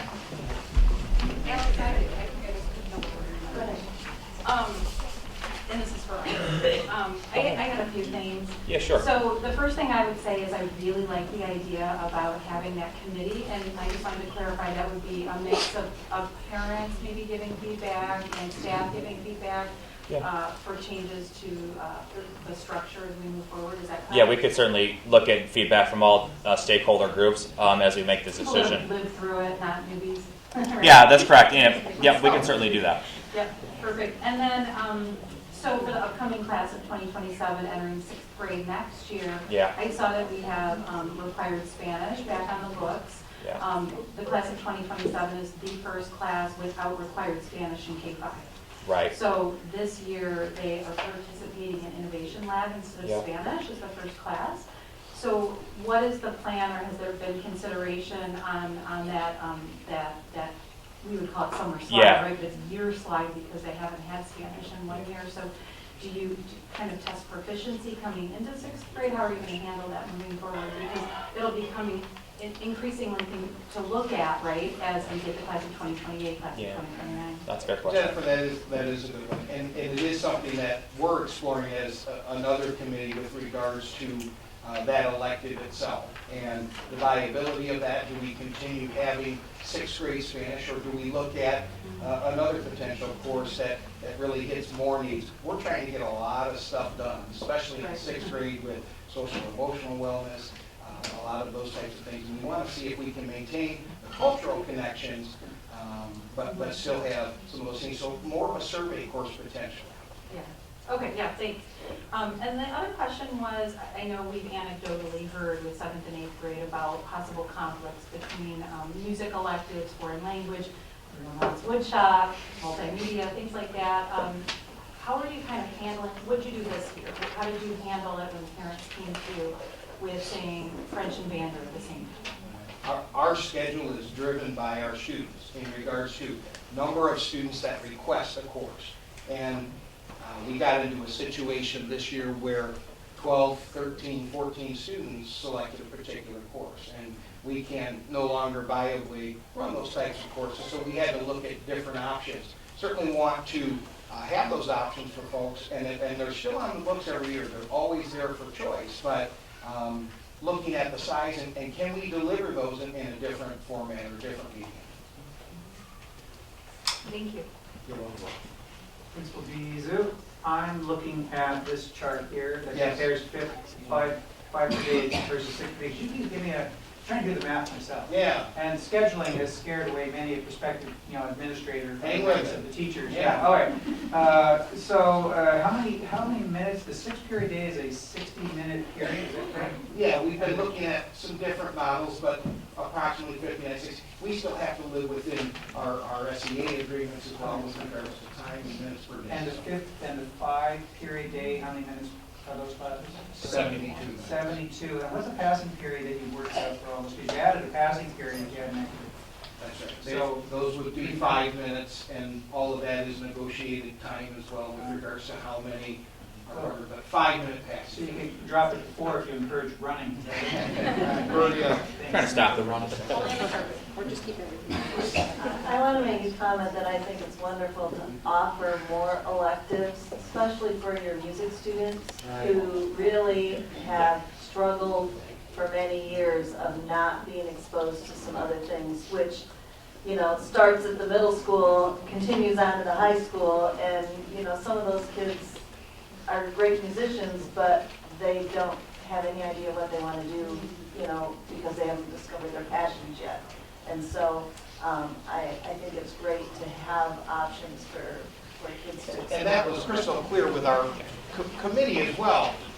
Music is a hallmark here in Saline. We certainly don't ever want to take away from that, and making sure that our students have that option every year. I think the 6th period day still allows that on an everyday basis and still frees up 2 electives for those students. So music and choice. Yeah, I want to say, I like the idea of looking into adding another elective, having 2 students, one still in 8th grade, but both taking band, and then they also took Spanish, or one Spanish and one French. But I think that would give them the opportunity to look at some of the, like wood shop or those things, and I think that'd be a good idea. What are some other examples of electives that you're trying to schedule besides multimedia, woodshop, the 3 musical components, Spanish, French? Our staff has What are you juggling long right been now? wanting to have a leadership course. I think that those are skills that our students would benefit from, Right. as well as enjoy and connect to our compass. Everything that we'll do, elective-wise or otherwise, will run through our compass because that's our direction. So we want to make sure that, and our teachers are getting pretty creative too. An example might be in the art department versus just having art. You might look at a sculpture. You might look at a drawing and painting, similar to more of a high school model, and really open up the choices that we have at our school. And what would that process be? Would that be something, I know we've seen from Steve coming with high school, electives for the next year. Is that a similar process for the middle school? A new course proposal, that's right, we would run it through. Thank you, Board of Ed. Thank you very much. We appreciate your time.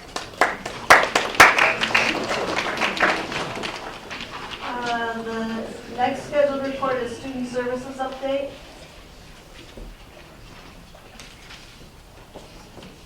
I'd like to welcome Director Garcia and Assistant Director Elvis. Hi, how are you tonight? We look forward to presenting every winter on the amazing things we're doing for students that have disabilities here in Saline. Thank you, Anna.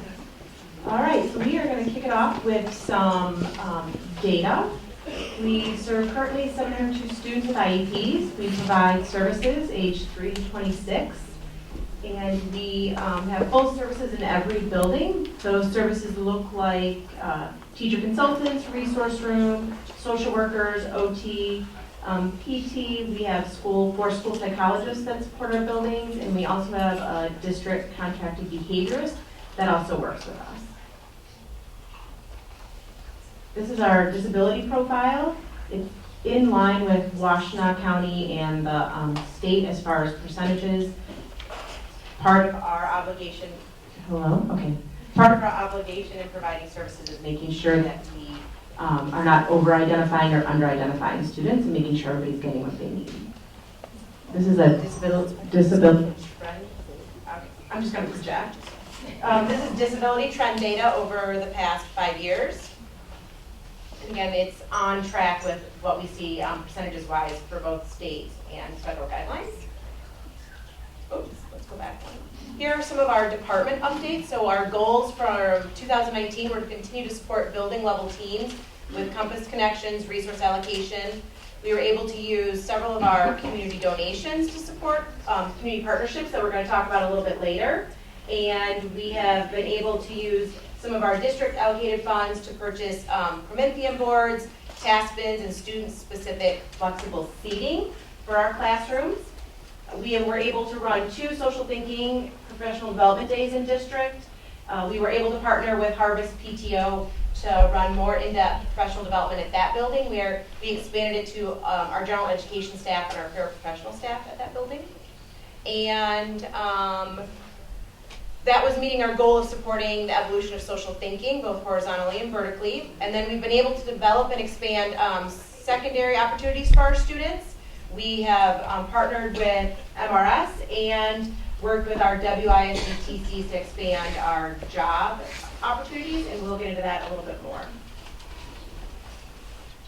We have continued our parent informational sessions. We have 3 hosted by the Special Ed Advisory Committee, 2 by MRS, and 3 by Washtenaw Advocacy Center. We have continued a partnership with Gym America. This is our 2nd year with them. We were able to start in September of this year, so they were going to have a full year of programming for our ECSE and one of our high school classrooms.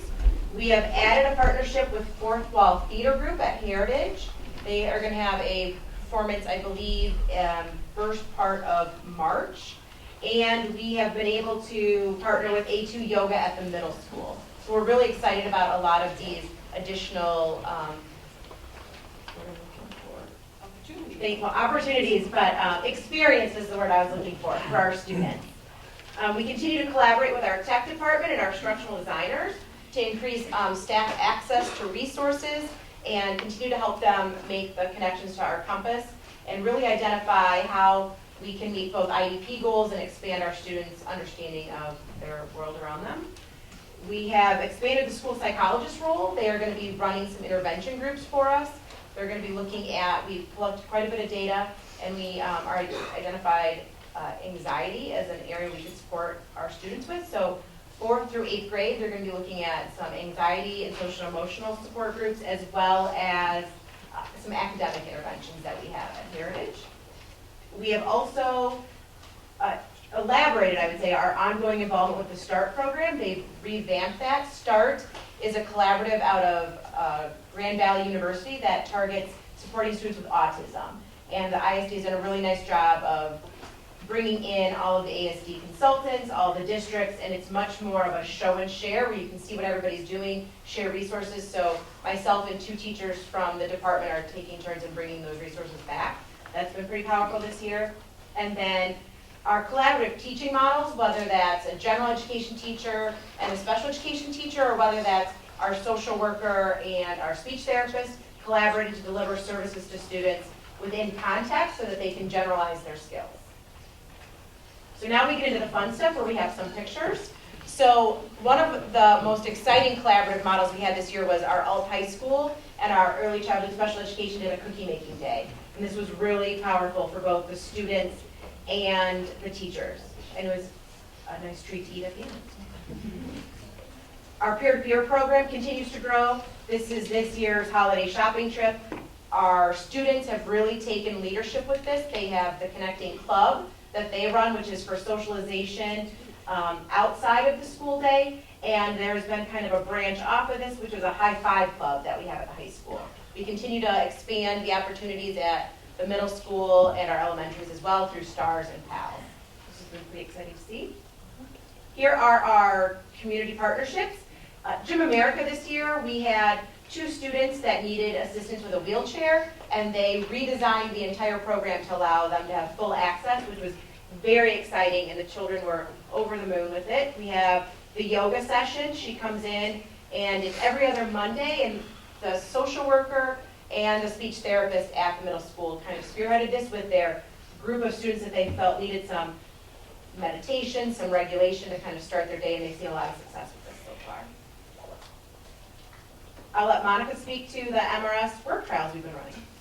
So as Molly said, we've partnered with MRS, which is Michigan Rehabilitation Services, and we have a cash match with them. So this summer we had 5 different job sites, and we were able to have paid work experience for about 15 students.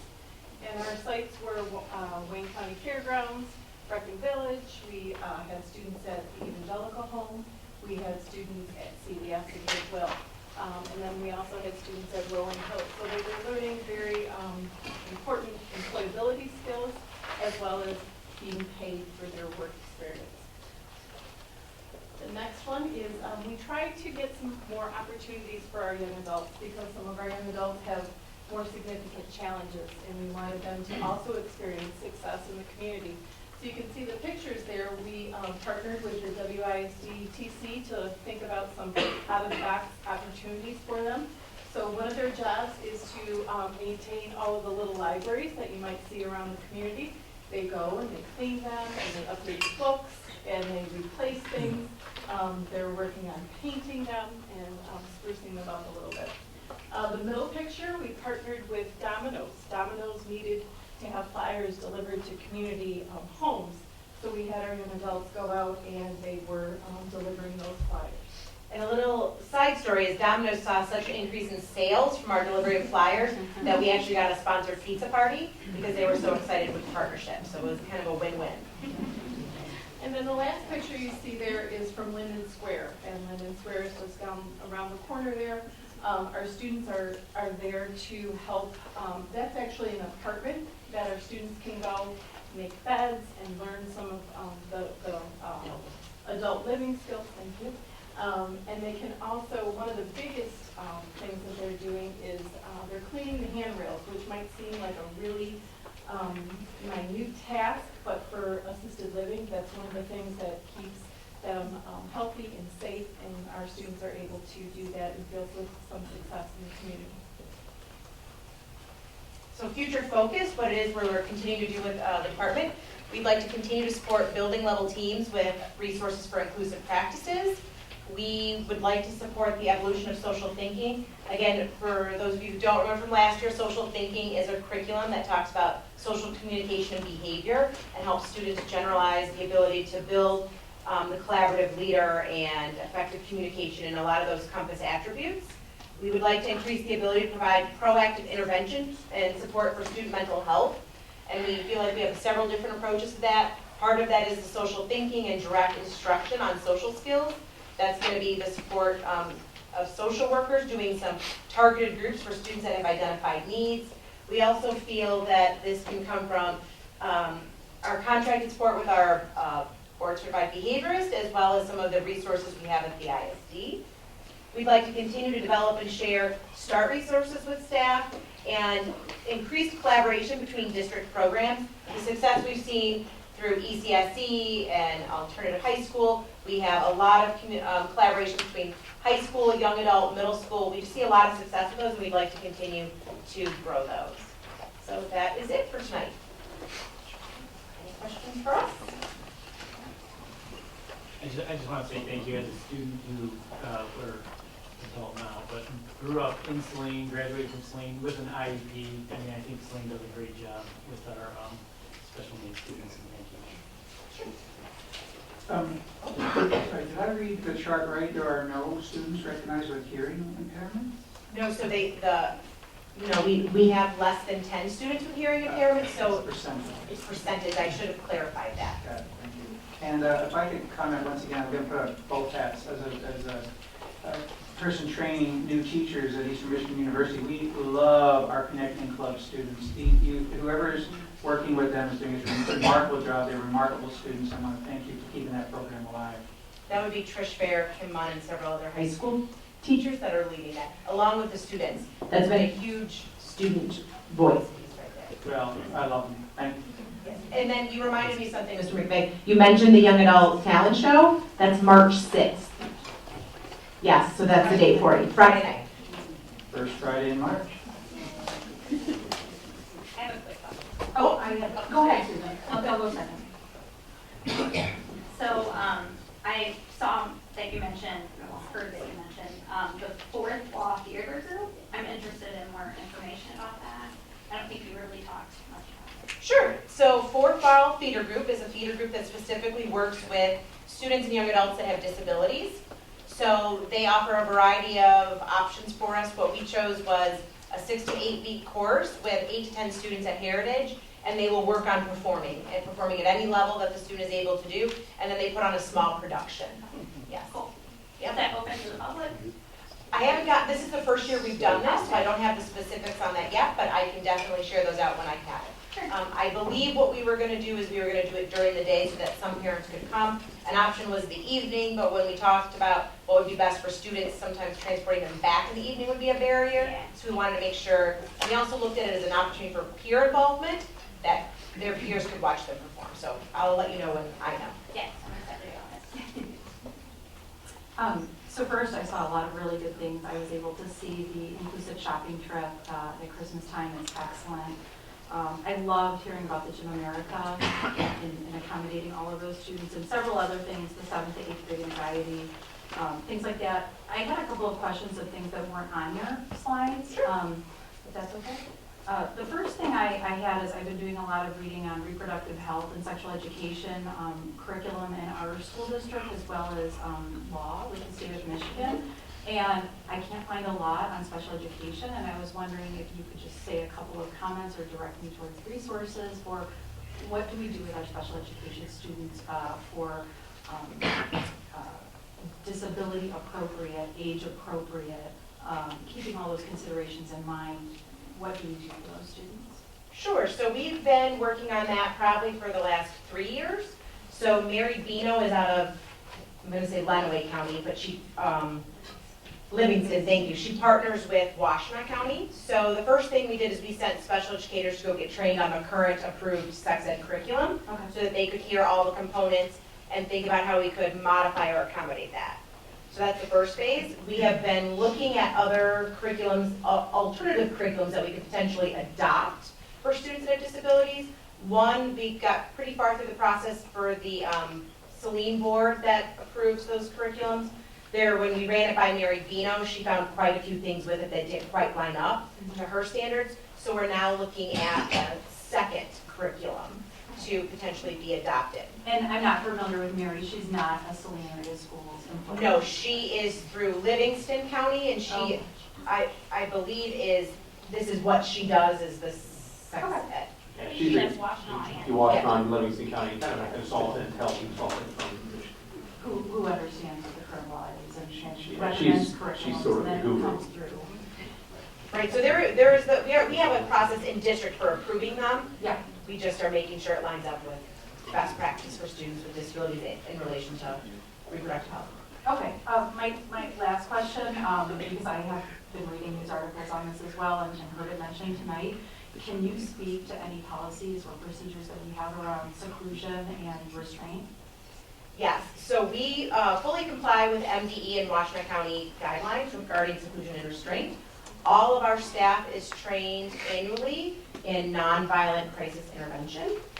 I do monthly updates through a monthly newsletter. I do monthly updates on supporting behaviors at department meetings. Our strategies definitely focus on teaching, preventing, and replacing behaviors so that we do not have to resort to seclusion or restraint. It is definitely a crisis tool only if a student is posing imminent danger to himself or others. Thank you.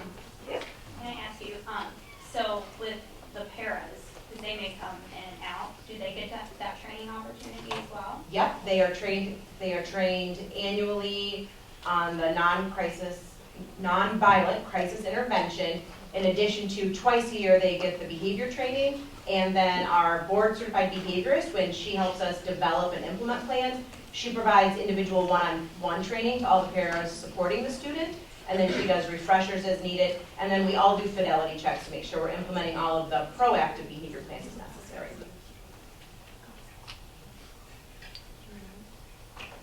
Thank you so much. Thank you.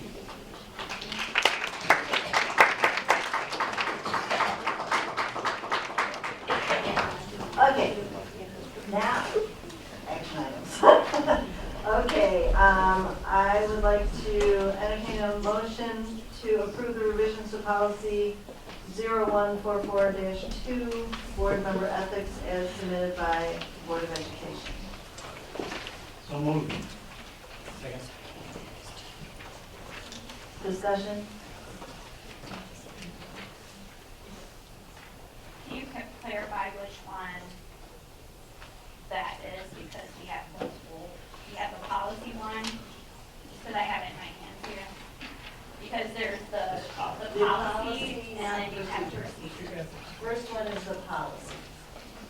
in the yellow, if I highlighted. I think it's the one that was the second in the word packet. Oh, yeah, there's this, which is totally different.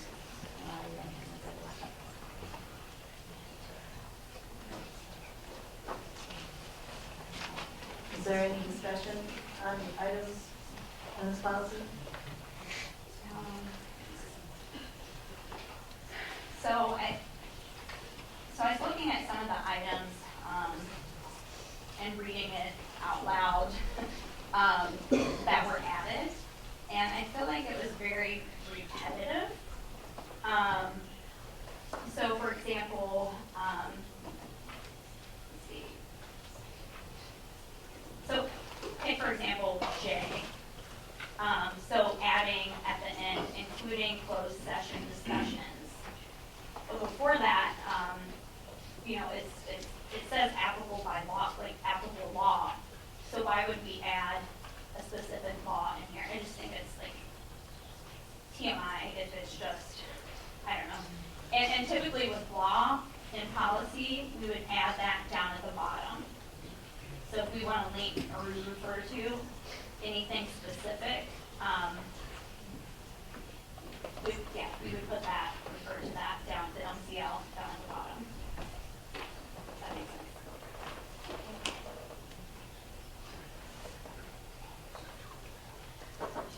And then the day-to-day operations, like why do we need to add some of these things, like extend it to the point of, especially if we're going to implement the manual with the procedures, why are we going into this much detail to add like additional stuff that makes no sense? I guess to clarify, and I don't want to speak for you, but one of the questions I have that might dovetail off of that is why are there two groupings, I guess? So there's 0144.2 board member ethics, and then there's the 20-page-ish, 15-page-ish document that is like that board operating procedures, I guess. can we talk about why they both exist? So I'm not arguing with not having any operating procedures. I think that's great. As a new trustee last year, it would have been very valuable to have a place to go to kind of read and understand. I just was, what's the difference between the two, I guess? And I know one is A and one is B, so maybe I'm getting ahead, but. One is policy, one is procedure. They're two different things. So the policy is the policy procedure can be updated and changed without having to go through the whole policy process. The procedure. The procedure can be changed. Yes. Yes. Without going through policy. Yes. Okay. But so it's listed, I think I mentioned it earlier when I wasn't supposed to discuss it further, that both of them in the policy, so the policy and then the manual, so the procedures, both of them have 0144.2 board member ethics, and then there's the exact same thing for the policy, so, but it's totally different. So I think part of that with, we need to identify better in the operating procedures, still talking about this policy, that this is a procedure. I know because looking at it now, it's like, oh, this should be the same policy number, policy, and it's totally different. That makes sense.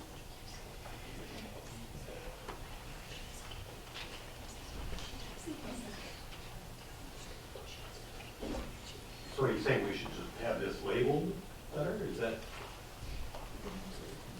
Oh, it should say board operating procedures or policy 144.2. Is that like the heading? They're both the same headings. I'm saying change the heading to say this is the board operating procedure or policy, da, da, da. Would that make it clearer? What is your recommendation to make it clear?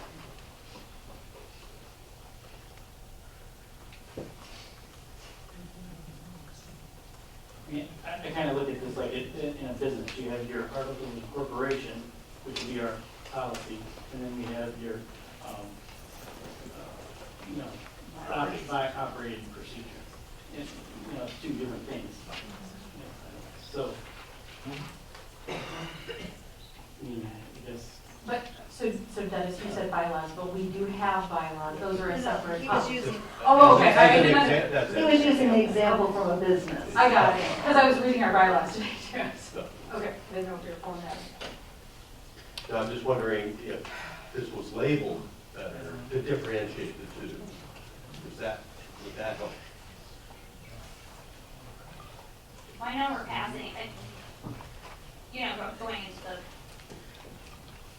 the manual, and two people going to, yeah. If we're passing it today, possibly, and it may be changed in a couple of weeks, then, yeah, we can look at that process later, but, yeah, I'm just saying it's specifically with the policy, if we're referring to law, we should put whatever that is down here. If we're going further to say closed session or law, we need to have that on this document to reflect that. Or refer to another policy, like we've done it that way as well.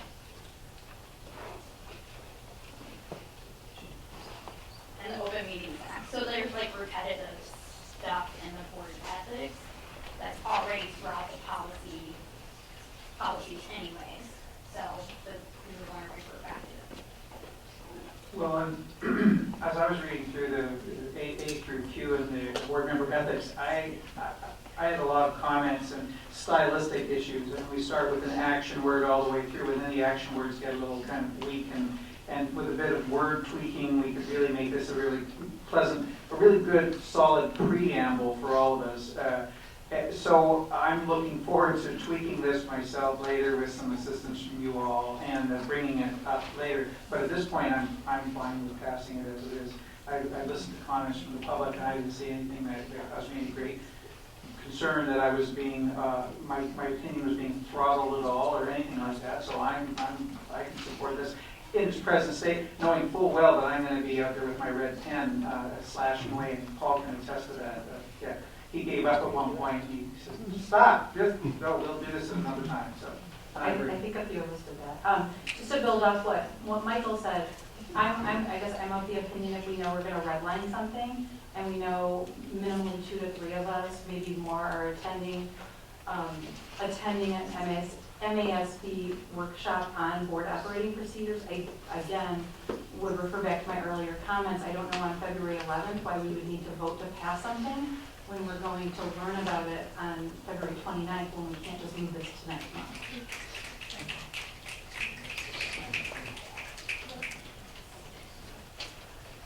Well, board operating procedures is the next item, we're talking about the ethics. I know, I would say the same comment for A and B. No, we haven't had a vote, but, I mean, I'll keep it on the thing. these ethics basically, I looked at the original policy manual that I was given back in 2006, and that ethics policy was dated 1992. So, I mean, there's really not a significant amount of change. The ones at the bottom were recommended, I think, by MASB. Right. Yeah, and if something's that old, for sure, definitely needs to get looked at and updated. I guess my comment about the course on February 29th is so close, and with Michael's comment on he can't wait to go back and redline this, it's like, I just feel like we're missing an opportunity to learn more, possibly enhance and move forward. I mean, I agree, but we had the discussion about the policy 2 weeks ago. We discussed, nobody brought up any of these things. I can speak for myself. I didn't go to the conference at the WISD. I knew about the Winter Institute, which I'm going to. I just found out about the CBA for board operating procedures. I did as well. They put that out maybe a couple. It seems like a past. I've been focused on other things the past 2 weeks.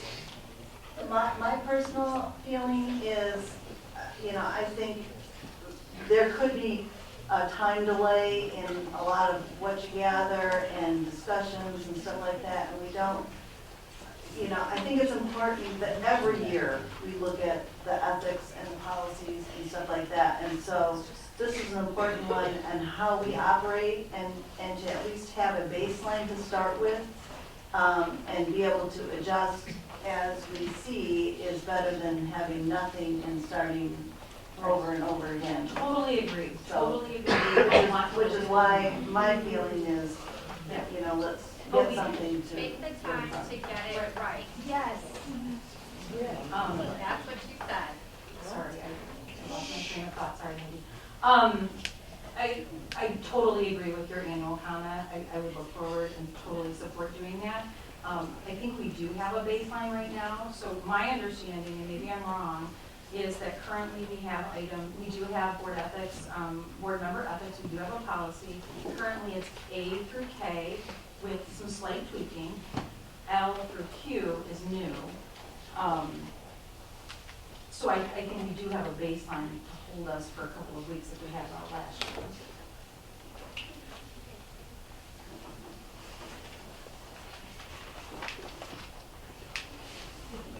Any other comments? So I would like to motion that, We have a motion on the table right now to approve. because I can't say refer back to. No, once the motion doesn't pass. No more discussion?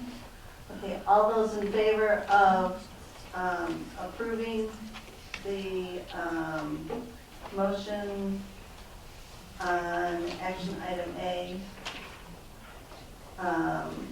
the 0144.2 board member ethics as submitted by Board of Education, say aye. Aye. All those opposed, the same? Nay. Motion carries 5-2. Next item, entertain a motion to approve the board operating procedures as submitted by Vice President Heineck.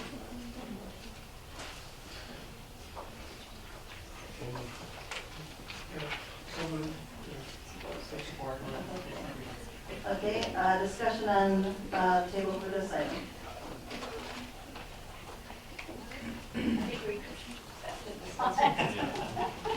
No other discussion? I've got a couple.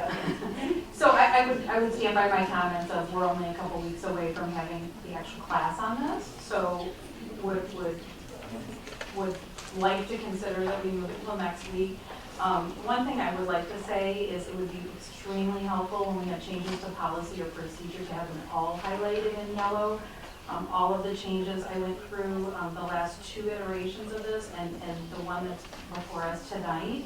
An electronic version did not have all of the changes highlighted in yellow, so I needed to go back and find them, which is absolutely fine, but it would be nice to be consistent. I had some questions specifically about a few of them. One, for example, is 0155 committees. For example, number 3, part of a committee is just to listen and learn. I totally agree with that in some committees. But it says that in all community meetings, we're just supposed to listen and learn and not comment. I would use an example of a meeting that Scott and I were in with Mayor Marl on community planning and long-term forecasting for the betterment of the Saline community. That is a community committee, and that is not a committee where the school district should be silent, I don't think. So I would like to see tweaks to the language throughout that one, for sure. I mean, if it's not a committee that the board sends a representative to, I mean, will we? It's labeled any community committee. Oh, it doesn't mean any community committee. It means as a board member, when you're the representative of the board to observe in those committees, that's what that's referring to.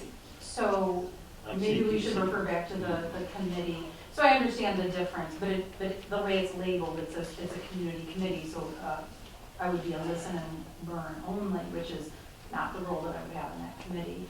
So if it needs to have language where it goes back to specific committees that it's referring to, like policy, well, not policy, more sexual education, finance, CQC, things like that, where you are a designator, we should call that out and just say that a board member can't speak at community committees. They think that's very loose language for an operating procedure. Well, I've been told several times that it's listen and learn, and I'm not allowed to. Board members are not allowed to talk, which I do anyways. Maybe you do, Michael. At the DEI advisory committee. So that's an advisory committee of the board, and we're not supposed to talk. We are there to listen and learn. Although sometimes questions do come up about policy, that kind of thing, or clarification, and I'm careful with that, but I say it anyways. Right, and for example, on finance, and Tim and Dennis, no, that's not a listen and learn committee. I mean, we are active participants in that conversation, so I think the language is obtuse.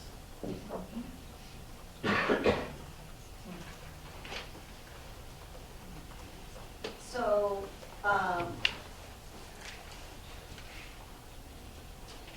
want, before we vote on that, is there some language that we want to correct on that before it's voted on? And we need to all understand what that language. And I'm looking for the exact page, but it's oh, you got it. It's 155 committees. Number 3, a board member's role on community district committees is to listen and learn. A board member will not request nor advance any agenda for a community or district committee.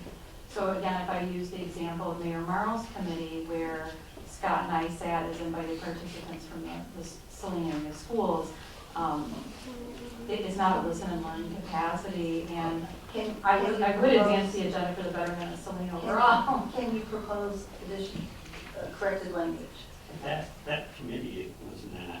I'm just using that as an example. Well, I know, but I in that would use committee, it. are you representing the school board or are you representing yourself? I'm a taxpayer for the city of Saline, so I could be both. I mean, that committee's not on our official committee. No, it's not, but as a I mean, I can say I'm on it as a city of Saline taxpayer because my taxes are high. Yeah. So I'm happy to give my input, but I mean, let's be honest, I can speak to other organizations that I volunteer with, but I'm a big part of the school district, not only as a board of trustee, a board of education trustee, but as a volunteer, a PTO mother, many things to say that I can't speak in all committees. So saying a board member's role on, I would strike number 3.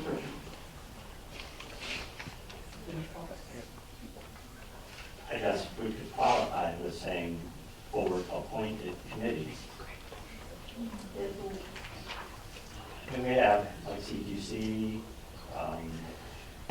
chamber. So CQC, so I was a representative last year, you were the representative the year before. Of course, listened and learned to all of my peers that were on that, but definitely provided updates on what's happening in Saline area schools. Many times would liaise with Scott ahead of time to see if there was anything, if he wasn't attending, he would like communicated. So I what guess I'm is the gonna say is proposal? that, I mean, if not all of them, like the cares, I go there, I just listen, and then I come back to the board and have some kind of input when the cares present. I think it depends, yeah. Yeah, so I think it depends, I think, yeah, so I mean, working with this thing to that.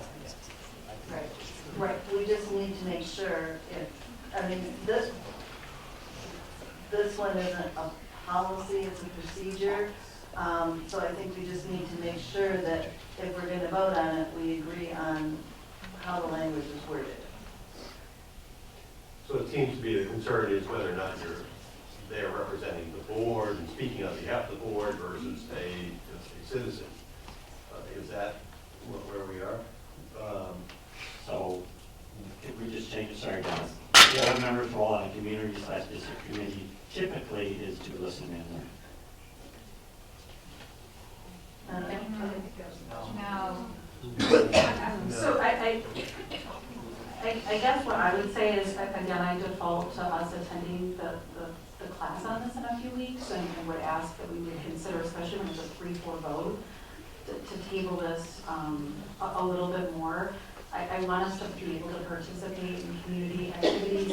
I definitely, as far as speaking for the board, when I'm at any committee, I never, ever speak for the board. I speak as Jennifer Stebbin.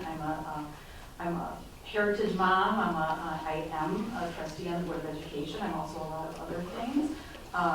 But I don't speak for the board. So there would be no committee, I think, that I would attend or that anyone would attend that we were speaking on behalf of the 7.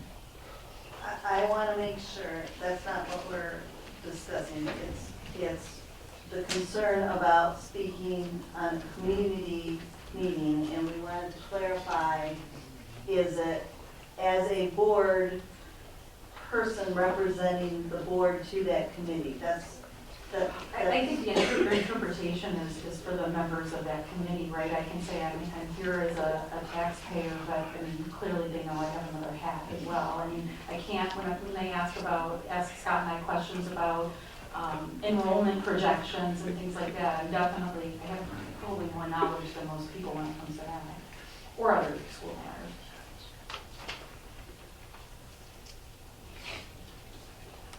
I was just using that committee. If you want to strike number 3, we can bring it back with revised language for now. Why don't we strike number 3 for now? With that, there's a motion to strike number 3. Is there agreement to strike number 3 at this point? Yes. So seconded. All those in favor to strike number 3? Aye. And all those opposed, same? Motion carries. We'll strike number 3 for right now and address it later. We'll table that piece. Are we good to move on with the rest? Any other areas of concern that we need to correct? I have one. The next one is 0143.1, public expression of board members. I just wanted to clarify on numbers 1 and 2, board members shall not deliberate issues outside of the board meetings. Understand, deliberation should be made at the table, absolutely. And board members may have one-on-one conversations as long as the content stays between those 2 individuals. those two, when I read them, they seem very much at odds with each other, and I wanted to use an example of that as well. Being new to the board, I had never had previous discussions on 4-year or 6-year terms. I had no previous history or preference, honestly. I could have voted either way. I sought to understand what opinions were with administration, with community members who vote, with other board members. I did reach out to several board members just to pick the brain and kind of get some historical information there so I could make a decision and have more knowledge when I came to the table to deliberate. But that is an example of kind of talking about those issues outside. So I guess I wanted some clarification on how number 1 and number 2 there aren't opposed to each other. And if you want to use that term example, that's how it came up in my mind, that I was trying to get information, as I was told at the board table, go ask around and get some historical and ask what people think. And so I did that. But that is talking about issues. It's not, it depends how you define deliberate. I mean, that is me deliberating. I think I'm trying to think through the process and try to think for options. So again, my question is, how do number 1 and number 2? Deliberating is when people get together and discuss and decide, okay, this is what we, what we want to vote, and you're really, as a group, making a decision ahead of time. Versus gathering information. So maybe it should say board members shall not deliberate as a group on issues outside of board members? I think deliberate does mean that it could include that discussion. Right. Because I asked people for feedback on the terms. I mean, I definitely did. When they say board members, it removes the need to say as a group. The fact that it's board members, when you leave your position as a board member and you're speaking with another board member, you are in fact deliberating. If you're discussing an issue here, then you're deliberating toward eventual conclusion, which is a vote here in the meeting. So you don't need the word as a group. I think it's fine as a certain. I don't think there's any confusion. I'm not confused at least. But as for one-on-one conversations, I don't see how that's deliberation. If you start passing it along and include more and more people on the board, then you start to verge into deliberation. But just for 2 people having a text back and forth, or a quick phone call, or an email back and forth, I don't have any problem with that. Are you seeing issues with that? No, not at all. I think that's good. I saw number 1 the way it was written. I interpreted it as being at odds with each other. So again, my preference is just to get advice. I read the guide procedures manual from MASB. It's just very different than this. Just go to the class, get some information, come back. I'm just using that as another example of an area where I was just kind of stuck. It didn't make a lot of sense to me. So there's no need, is there a need for a closed language that would be changed before we vote?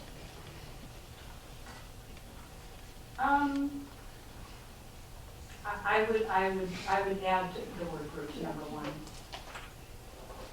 Does anyone second that? I think we have to keep it.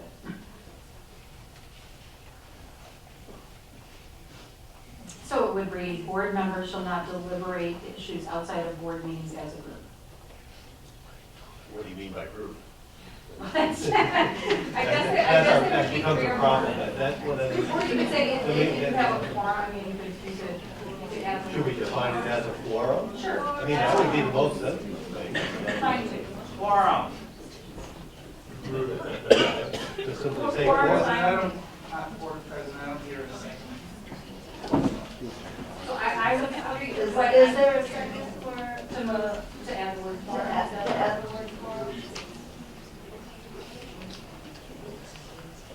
I would say, I mean, so at committees, board committees, there's deliberation. That's what that means. So I think quorum does make sense if we're going to go with that. Maybe it's a board meeting.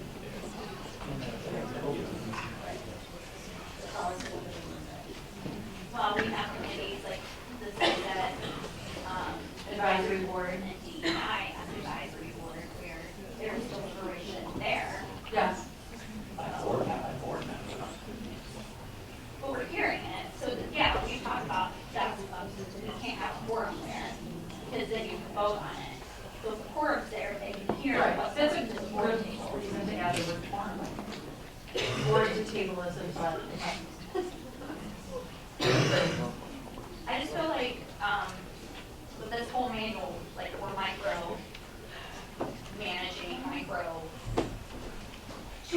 information and it's like, you need to refer to law. And I don't know, I'm just not comfortable with it at all as is.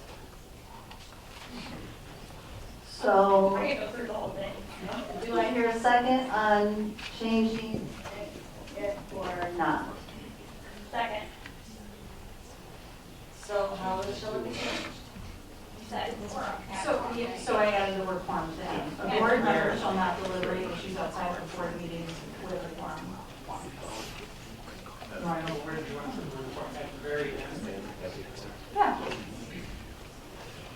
Okay, all those in favor of the change as stated? Aye. Aye. I think if you discuss that further now that I hear the language, I think that, no. Because if you say as a quorum, that changes the entire meeting. What they're talking about is board members.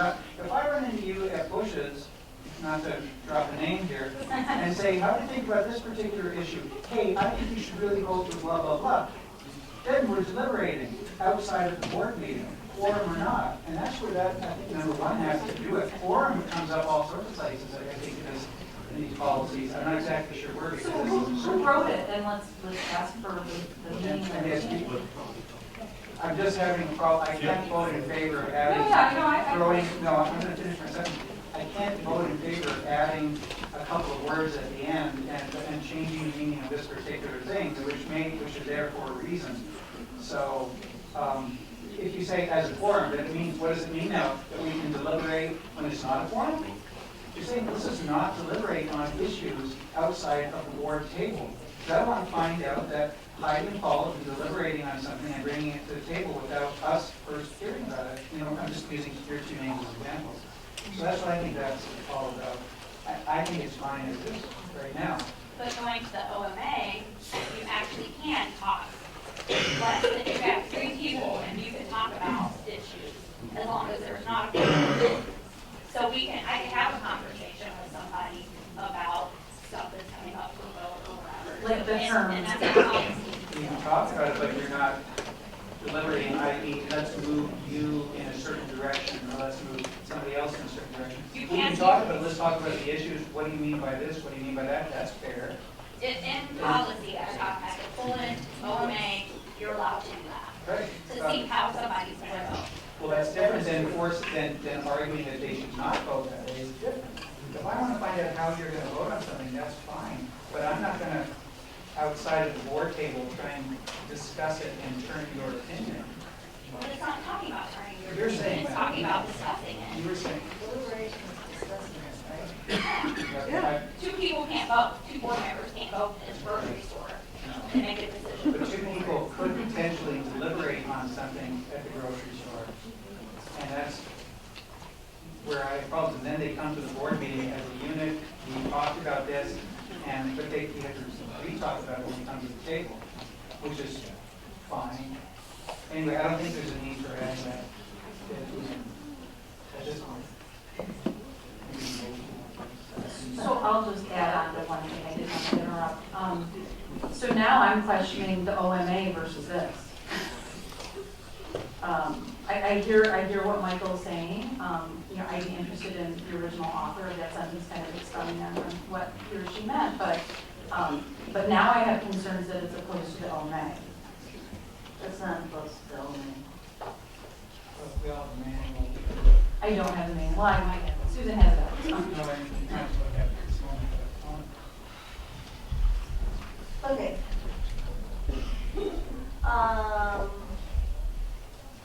So we're gonna vote on, Whether what we was change the, that, Add quorum. add quorum. or do we just go back to the original motion that We have and to- keep it as is? Well, first of all, we have to deal with whether We we have add. a motion and a support on the table for adding quorum. So we need to vote on that first.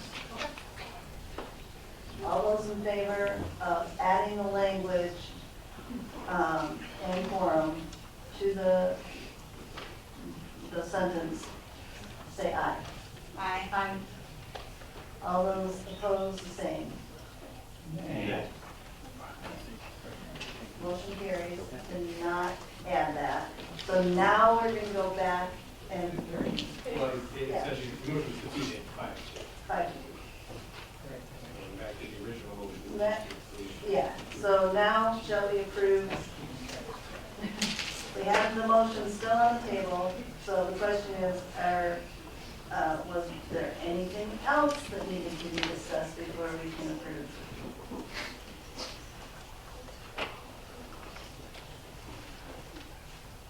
Okay, I'm gonna call the question. All those in favor of passing item number B, say aye. Aye. All those opposed, same. Okay. It is aye. Okay, motion carried 5-2. Item number 9, discussion, excuse me, item C, I think we said it's 9. Item number 9 was discussing the missing J notation on name language, adding that back into the policy, the policy, the notes that you checked. Yes. Paul said that he did that. So, with item J, it's not online, so I had a question about, is this the current form and is that the current policy because it's not provided online? I had a question if the language could be considered to be will, J currently reads students may be given priority to speak. I wanted to see about changing it to will be given priority to speak. And then wanted to make sure that online got updated. And then wanted to make sure there was a way for Patty and Heidi easily to know if the item's on agenda. So we can pull that so that can go in the first 30 minutes.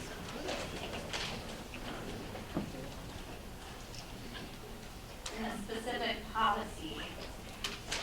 So in June, it had students may be given priority to speak on it. When we received some other changes in December, that was completely taken off, right? We talked about that. Correct. And then when we voted on it, it still wasn't put on. Correct. So So somebody put it on, right? I put it back on the official document to Neola because Neola didn't have it there in error. So it was an omission error.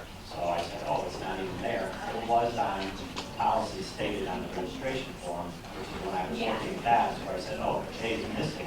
Nobody noticed that. Okay, So so we that put was it back. after January, after the vote, right? Correct. Okay. Shipped it off to Neola to say, this is our new policy. Please put all of it out there.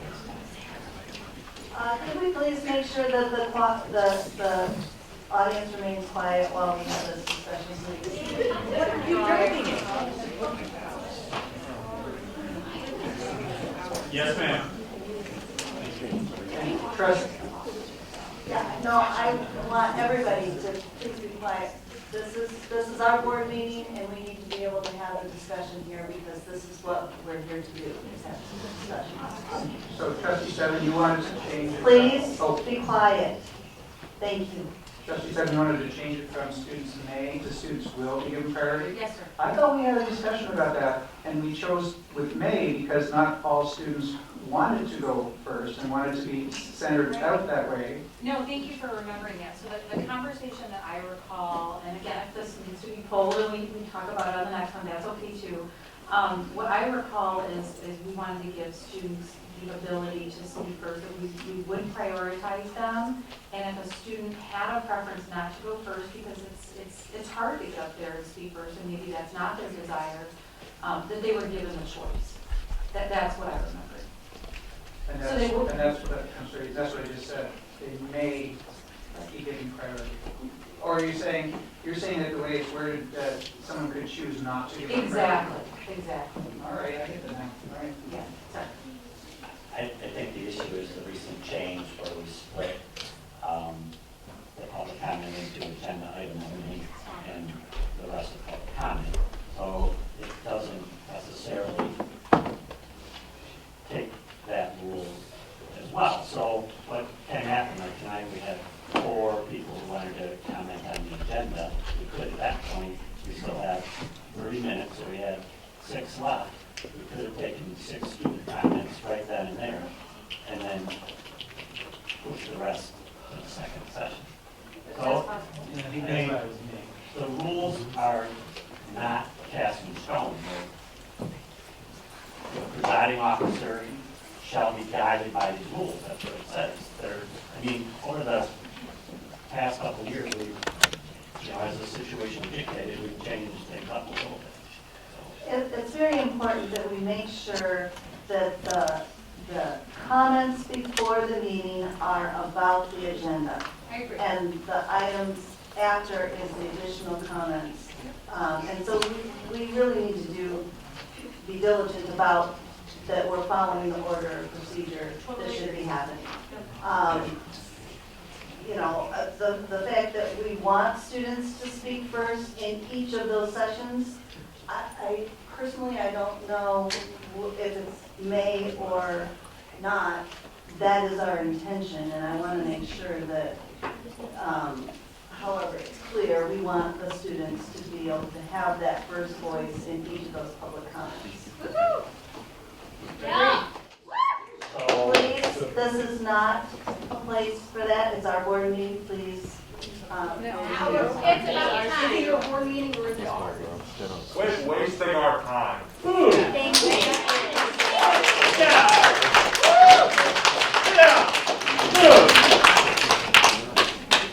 That is out of order, as you are the audience. This is our board meeting. We'll wait.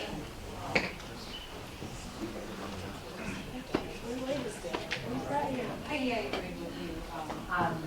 We had voted and I agree with the first version. Okay. Is there any changes to this item? So I would suggest we bring it back to the next meeting as a discussion item. So we can take the whole policy. The registration form is not part of the policy, so you can add it or not. So I guess it's a little both. So this discussion was on the registration form that is not controlled by the policy, so we will look at the policy on the next agenda. Is that? But I'm saying linked because it says, where did I read that? Paul, you told me It about. just says it states the registration form should contain policy. Exactly. That's And I see the that. only thing, and it has, gotta have the name and whatever. So I think they're kind of tied to each other. I mean, we need to be consistent, like, I would like. are we constant? I feel like we're changing it frequently. So I think that's on us and if it does change, to let us know. Right. All right, yeah. Yeah, our intention is to have them go first in each of the sections. And, instead of changing, we can address that in the policy, but at this point, that is our intention, right? That's great. I was just trying to safeguard that by changing the word may to will because it didn't happen last meeting, so I was hoping to make sure it's preserved. And I apologize for last meeting not following that. So that's on me. Anything else to discuss on that? To the box for the agenda items, are we okay on that? So you know who to call for what? Is that okay? Sure. Because I just want to make sure there's no. So, we're good with that? As long as the discussion, it doesn't have to have a vote at this point? Okay. Okay, moving on, consent agenda. Recommended motion to authorize the following items on part of the consent agenda. A, approval of the regular Board of Education meeting minutes of January 28, 2020. Approval of payment of the general fund accounts payable of February 11, 2020 in the amount of $400,804.74. Approval of payment of bond fund to accounts payable of February 11, 2020 in the amount of $272,355.59. receive and file February curriculum, finance, and human resources reports, approval of the following field trips as submitted by Superintendent Green. Field trip number 111 for the FCCLA State Conference on March 18th to the 20th, 2020 in Midland, Michigan. Field trip of number 114 for the State FFA Convention on March 4th to the 6th, 2020 in East Lansing, Michigan. Field trip number 115 for the baseball team spring trip on March 30th, April 1st, 2020 in Indianapolis, Indiana. And approval of the early graduation request submitted by Superintendent Braden. All those in favor say aye. Aye. All those opposed, same. Motion carries 7-0. Items on the schedule on the next agenda are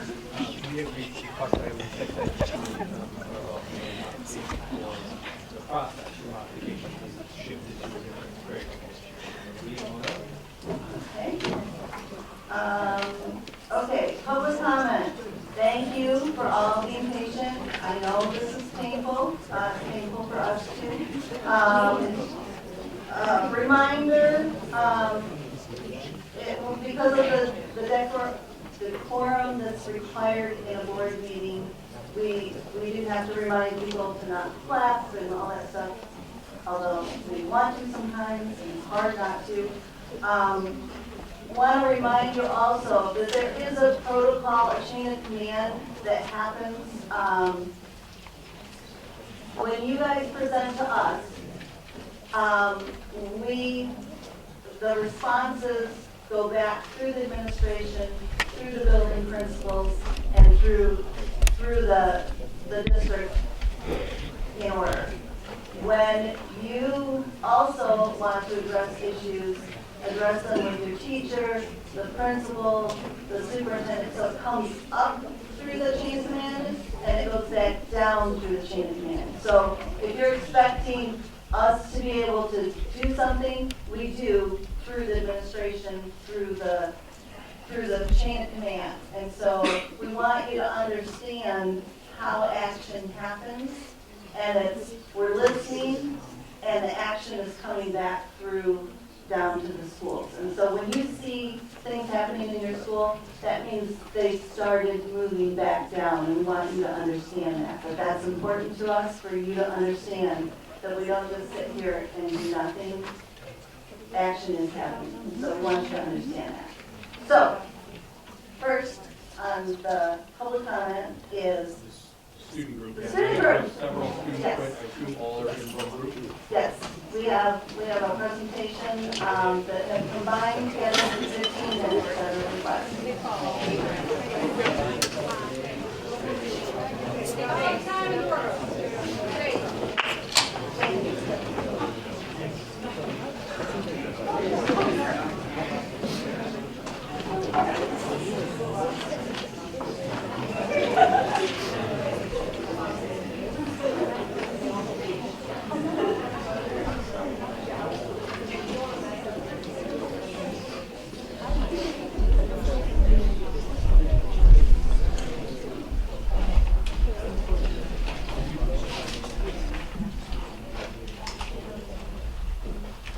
Good evening.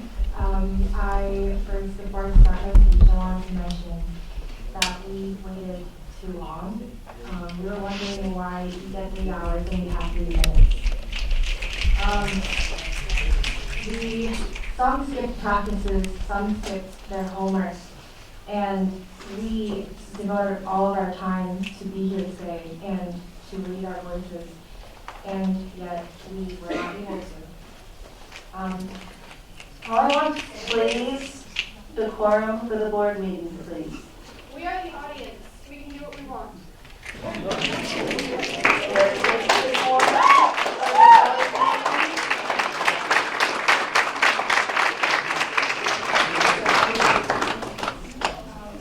All I want to say is that we understand that sudden changes may not and cannot happen. The frustration of all students and staff, even the whole community of Saline, has been aching in pain, and we all have been in panic. And yet, some students still suffer and panic in school. There are students out there specifically here tonight that are nonstop fighting and standing up for themselves. And for students that had to go through cruelty. To this group of people, sorry, I'm short, that are here standing right behind us, all agree that students should have a voice over yours. That we should be priority. We have to listen to what teachers have to say all day, and this is our time. We use our time to come here tonight after missing a whole day of school with this group of people, for the most part, to figure out what we're going to say to you, and to you to be smiling at me. You don't care what I'm saying. You care. You care. She does not care.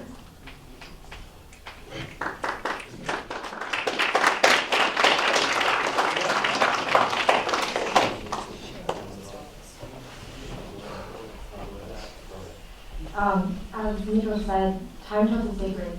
It is not easy for us to speak out in public about the sensitive and hurtful topic. The past few weeks and days have been hard, equally for all of us, because we have so many people target us, and hilariously, racism has increased for us ever since. Even people from different schools, friends at school, adults I don't even know, have asked me the following questions. Why are you helping them? You're not black. You're not even the first-hand victim in the situation. Why are you overreacting?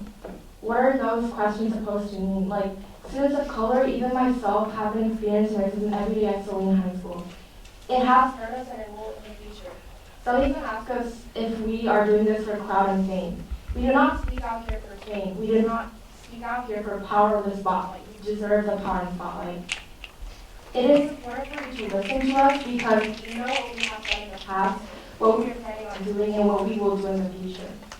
We go to school. We know what it is like to walk through the hallways of high school. Some of us have spent their whole lives in Saline, and they know what they have gone through. Our eyes are not sugar-coated. We see what is happening, and we are passionate to be the leaders of the future, and mainly we cannot wait anymore. We stand up for each other because we are proud of what we stand for, and we will never be quiet. We hear from time to time that some people in Saline are not happy with what we do, and that they're not satisfied. However, it is clear that the idea of them is now outnumbered.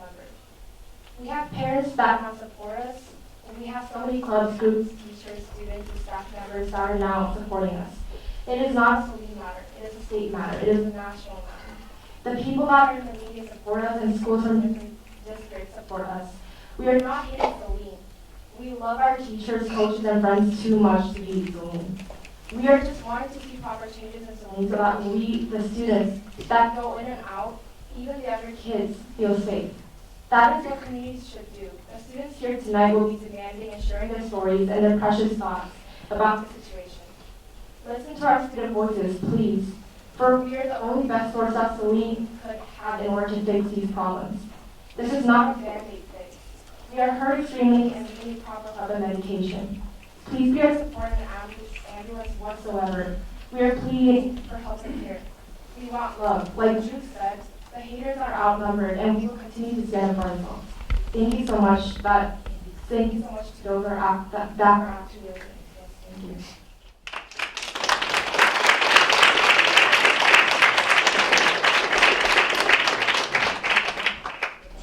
Let me make something clear. First thing first, it isn't your board meeting. It's our board. Without us, you're nothing. Literally, without us, you're nothing. I'm just making that clear right now. Drew, take your shot, so okay, talk. I'm just going to make it clear, I don't need a microphone to project my voice right now, because I'm mad. I'm mad at all of you. Some of you are helping us, but I am mad at all of you that let this meeting drag on for 3 hours straight. And we've been here since 6 o'clock. I'm mad that you guys let it drag on and gave us 3 minutes to talk each. Other than the few that have been able to talk here, we have 3 minutes each. If I've got homework to do, I could have been at baseball right now. But am I going to need excuse for my homework tonight? Nobody? No, because I still have to do it. I still have to go to class tomorrow. I still have to turn myself in. Being here 3 hours is disrespectful to all of us. To all of us.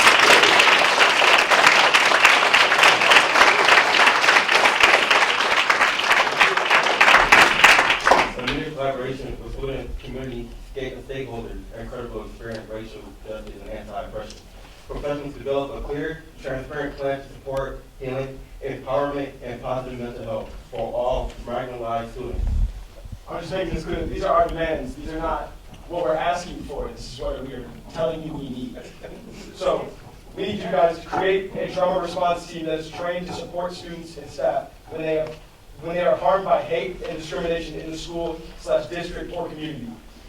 Sustaining programming that will support and affirm the positive development of growth of marginalized students. Implement a strong district-wide policy which holds students and staff accountable through an appropriate, transparent means for any, all, and hate speeches. There is no formal Saline schools policy directed at hate speech itself. We need to know what it constitutes, what the consequences are, what it's related to, and classifying hate crimes. Hate and discrimination need to be separated from voting.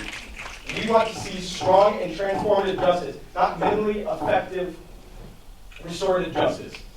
We expect to see this implemented with transparency and broad input from stakeholders within 4 to 6 weeks. Actively work to recruit and hire support to retention of staff from very diverse and underrepresented identities and backgrounds. Throughout the entire district, our staff is made up of majority white heterosexual teachers and employees. The hiring process needs to be more open and welcoming and absolutely must involve diverse students and other stakeholders. These needs to be filled full transparent around teacher, counselor, and staff demographics so that a task force can ensure our schools offer visual representation and safety for marginalized student groups. Direct and transparent action must be taken to fund and support the retention of diverse teachers and staff. Budgeting around this demand must be direct, intentional, and transparent. This must be implemented with annual reporting starting in this summer's new hire.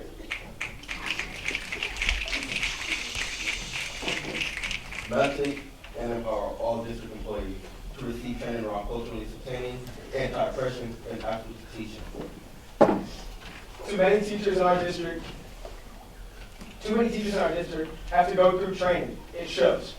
It is essential that we have all of our staff educated with this curriculum in order to further bring it into their own students' learning.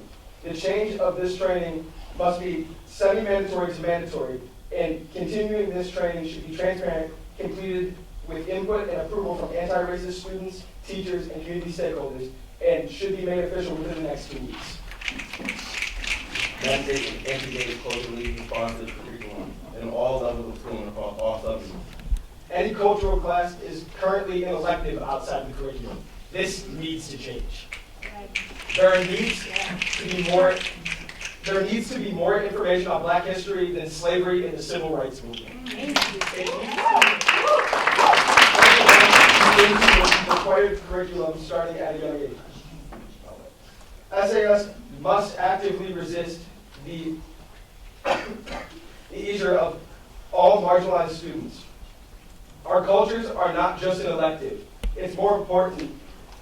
It's just as important as white history and white teachings. All classrooms need to be spaces for anti-bias, anti-oppression learning if we expect to prepare students for participation in a global society.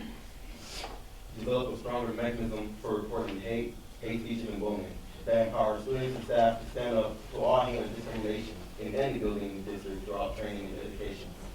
The report process we have now, pointed hotline, is not sufficient to student needs. There needs to be an end in the reporting process. As of right now, the administration is able to use phone numbers to be alerted to the hotline in order to try and help. Due to this, comfort is lacking in reporting bullying, harassment, etc., because students have to see a counselor or a staff member to officially report it. This also includes a strong process for addressing the situation in a direct manner, centering around the students and their health. Develop a clear and central cross-district plan for lifting up and celebrating marginalized students and staff identities in order to take steps forward in repairing harm and growing safe and inclusive environment for all students. All students deserve to see themselves and feel centered in celebrations, events, and affinity groups throughout the district. Student voice must be centered in the development and implementation of this plan. The diversity of families and backgrounds in our community must be consistently and intentionally celebrated and affirmed at all levels and spaces. Saline Area Schools Superintendent Scott Graydon's letter to the community has committed to, quote, continuing to listen as we move forward and establish additional actions to support our students as we stand for anti-racism, respect, and inclusion of all students, end quote. These demands represent the voice of diverse students at Saline High School and what we feel we deserve if we are to feel safe and empowered in our communities and schools. Finally, we expect to hear from the Board of Education and administrative team of Saline Area Schools within 2 weeks to begin a formal dialogue around these demands. So we're not asking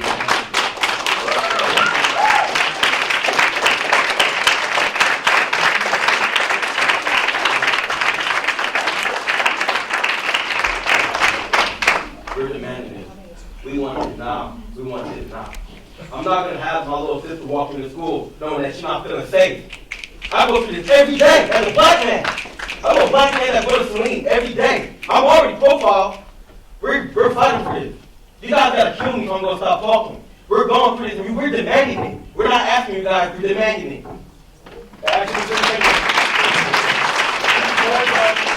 has been done in the last 2 weeks. I've been told by teachers that since other colored students are in class, I should be in class. When I had to sit because I was crying throughout an hour. I got told that since another colored student was in class, I should be in there. That's ridiculous. Ridiculous.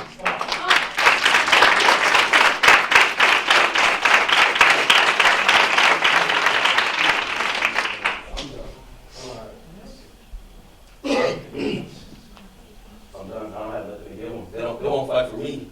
They won't fight for none of us. Is there more? Is there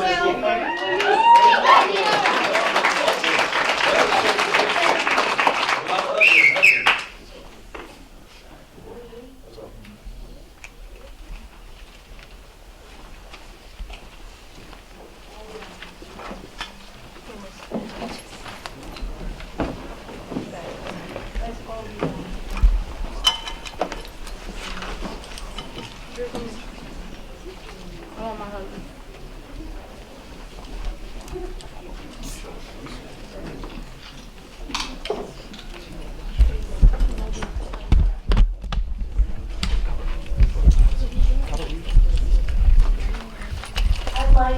I'm not sure because I got a whole package of who was who.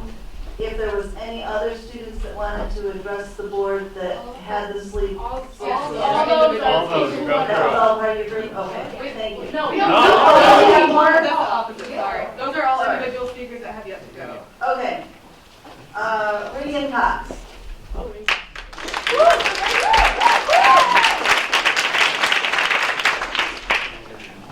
So, my name is Regan, and I'm a student at Saline High School. When I spoke 2 weeks ago at the last board meeting, I expressed the change needed to be made, and we need to stand for our students of color who weren't being stood for already. Now I think it's safe to say that this process is just beginning. I'd like to mention our beloved Saline Area Schools Compass, also known as the SAS Learner Profile that was established in 2016. Since the Compass has been brought into our curriculum, it's all I've heard about. Our school's begun to revolve around the Compass. It's just interesting to me that we depend so heavily on an idea that isn't truly being followed through with.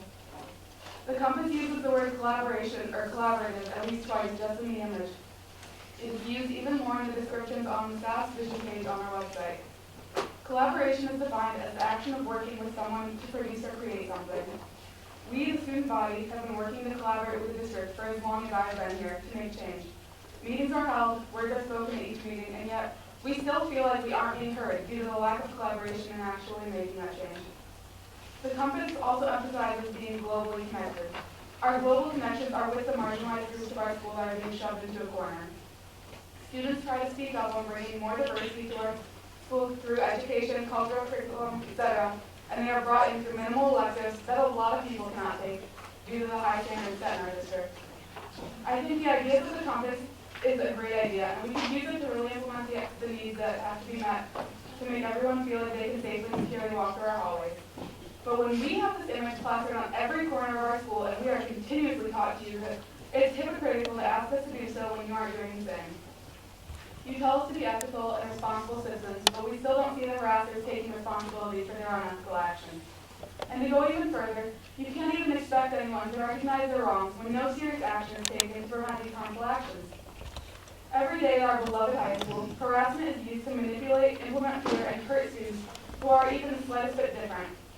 Not only students of color, but LGBT plus students, students with disabilities, anyone who stands out in a crowd of the normal or average.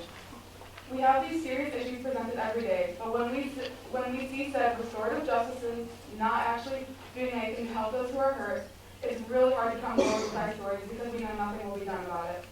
We've presented what we want to see change in our district, and we don't want to seem like we're working against you. We want to work with you to see these changes. We're willing to do something about it, if you guys do too.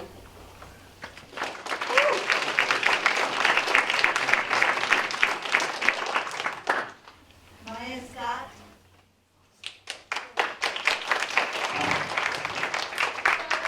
I have an entire thing written, but before I speak on that, I would just like to say that I'm severely disappointed with the board today in general because we took so much time out of just our day-to-day during school, but also the break period between 2:44 to 6 o'clock, from 6 o'clock to 9 o'clock, to do our best to work here to tell you how we're feeling, and we take 3 hours out of that just to hear rambling.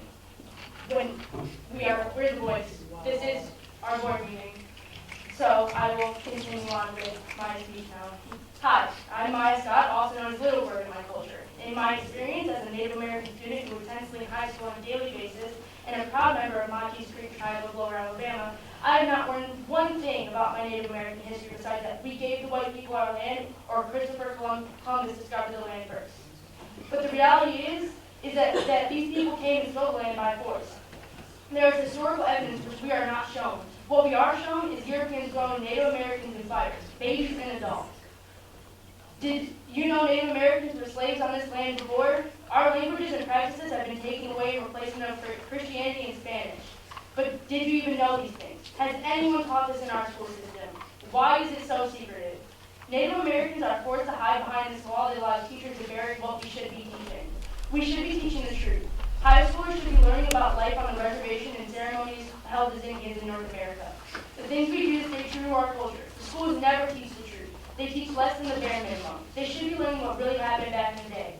Native Americans are made fun of now. I've heard people make comments about us running around fires and chanting things, or how we ride horses with spears. None of this is modernized because it isn't taught. Nobody knows what we're doing now, and the practices and traditions we follow today. For this reason, Native Americans are being erased by schools. The lack of teaching our culture and traditions, which falls under one of our demands, our number 5. Mandate and integrate culturally responsive curriculums in all levels of school across all subjects, because we are missing a lot right now. Going back into how we were talking about how we only learned about slavery to Martin Luther King. Doesn't that seem like an issue to you guys? I don't see how it's not. There is so much more embedded in that. We have writers, we have musicians. There is so much more to learn, and we are just not taking it in. And for what? For what reason? There shouldn't be. This should all be talked about, and it's not being, because we're talking about vape detectors and how we should be talking about how we should have more different classes. But is that the biggest issue right now? Those should be the things that should be put off for the time being, because this meeting is for us. It is ours. At the end of the day, what would you guys be talking about if none of the students were even here to talk about the photography thing? Where would you be? Because this is ours. It's always been ours.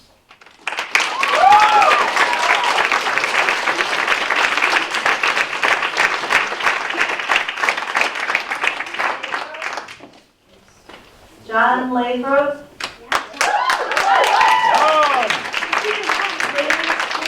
Applause down, please.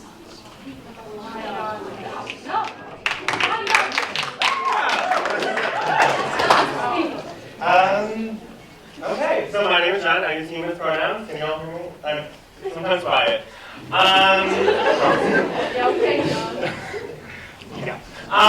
So y'all are worried about your appearance, which makes sense. You want to be this perfect school that everyone wants to be at. But with recent events, clearly, you're not the best school. There's racism, there's sexism, there's all the isms at our school. And we had to get together to find ways, the students, not the staff. burden is placed on the students.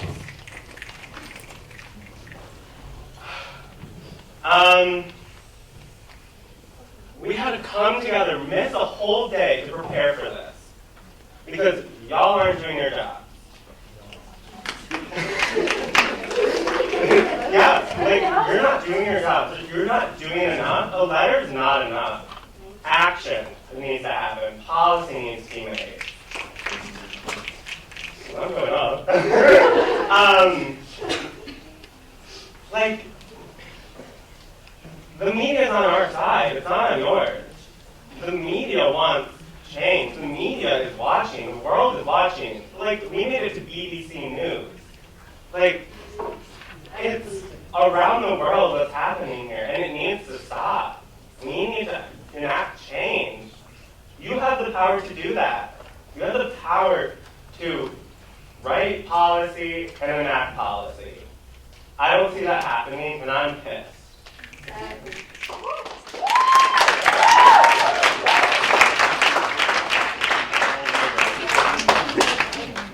Abby Berwick.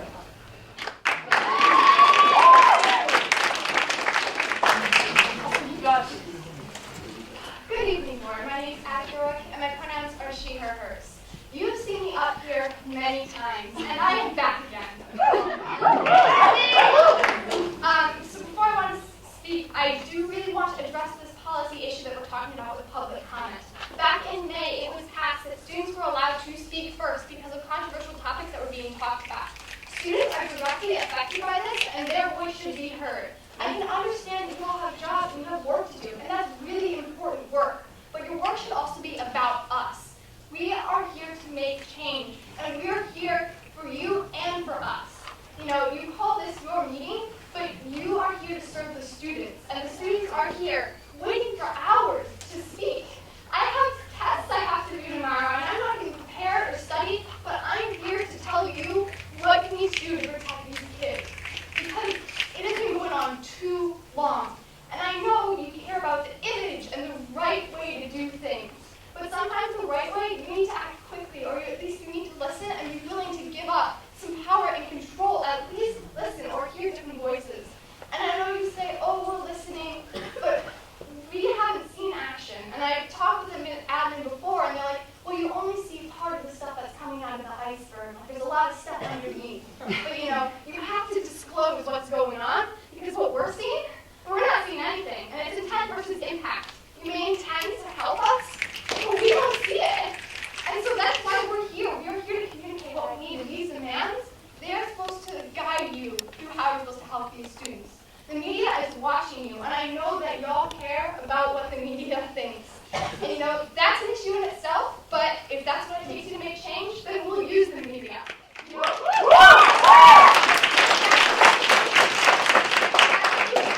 Then we'll play that game too. We want to work with you though first, and it's getting so hard to get up here and even to be listened to. I've come up here for over a year now, and I am angry. And I can say that a lot of people here are angry too. This is a tidal wave long been coming. Ever since even 10 years ago with sex education that still is not being taught. We need inclusive sex education that is based on consent. You know, this has been coming for a long time now, and I'm saying that we will not stop until the students get what they need. Thank you.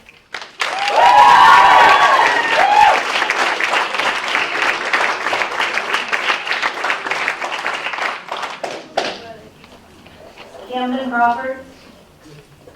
It's Cameron, thank you. All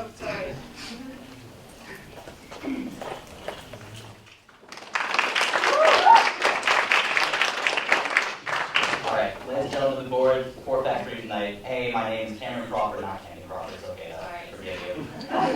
Fact number 2, I'm a student at Saline High. Fact number 3, I am fact biracial. And fact number 4, I don't think it needs to be said, but this is an outrage. At the time of writing this comment, I was embarrassed, frustrated, and appalled. And at the time of delivering this comment, I stand in a likewise fashion.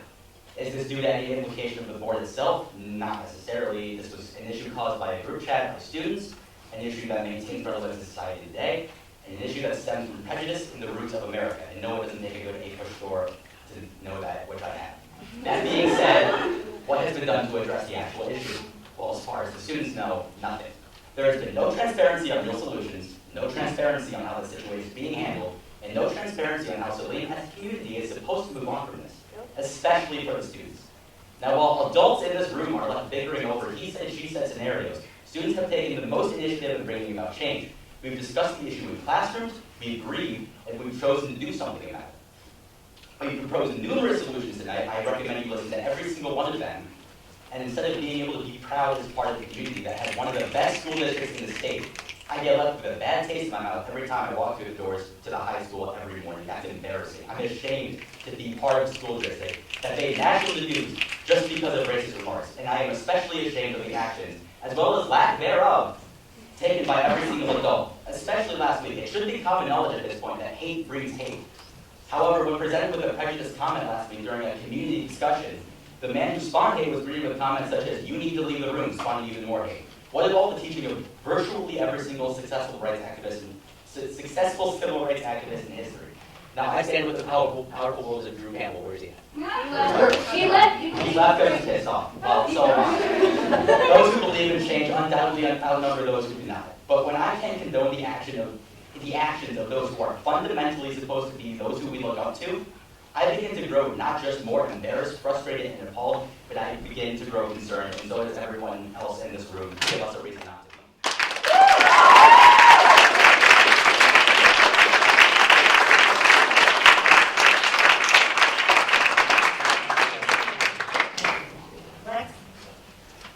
Lexi Sisti.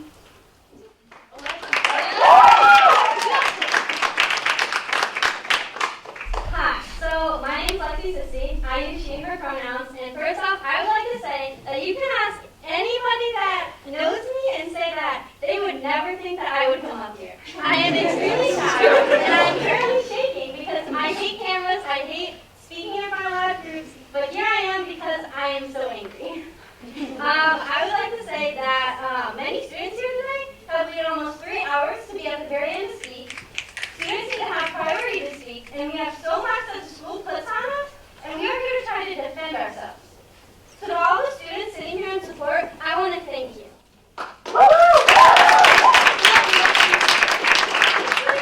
I should not be here.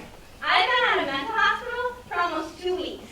I'm so behind on my schoolwork, and I'm mostly at the mental hospital because of school, but that's a completely different issue.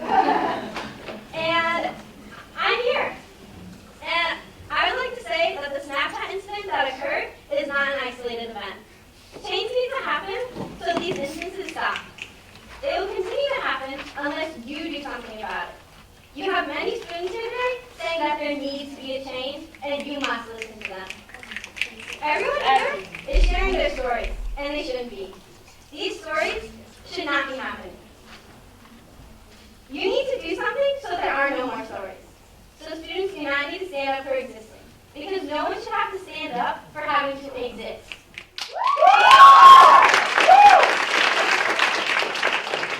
I'm seeing some of you on the board smiling and grinning, but this is not a joke. You should be very afraid. And you should not fail us. You just can't, because we are the school, not you.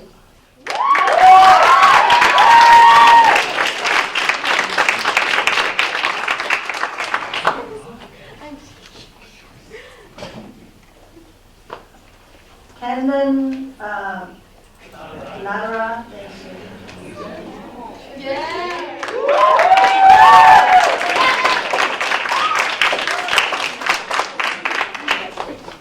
Well, this is my second time here. My name is Tom Nalaraja. And as I stand in front of you all, I can easily describe an instance where I felt racism in this school. But I think we're past that point. Like, I think you all know that there's definitely a problem here. And as a member of Student Council, Society for Student Resistance, Culture Appreciation Club, and one of the leaders of Students Against Racism, I've been pulled in a lot of different directions on how these clubs want to approach this issue. I've had meetings for all the clubs discussing how they'd like to create a change. And I've also watched these clubs fight on which way to create the change. And as Abe Lincoln once said, a house divided cannot stand. And this is our house, this student's house. And I believe that the students can stand together. The question is, can you stand with us?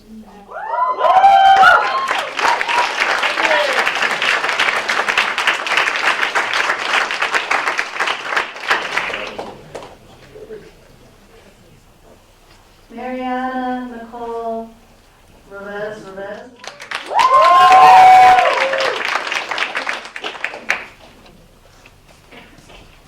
I'd like to apologize for my experience. I did not know I would be translating today. My name is Ashley. Yeah, and it's very space.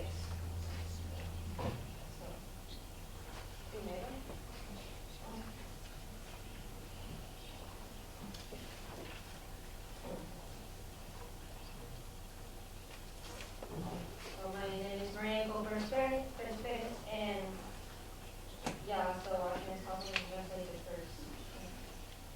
Primero, he pasado la mayoría del día planeando esto. To start off, I spent my entire day planning my message. Solo quiero pedir el día de mañana como no ir a la escuela. Entiendo que tal vez no es la mejor opción.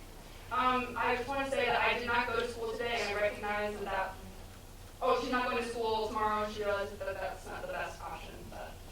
Pero he estado mucho tiempo planeando esto y perdiendo las primeras 2 horas aquí. And, but I spent a lot of time thinking about this, working on this, and I spent 3 hours here, so.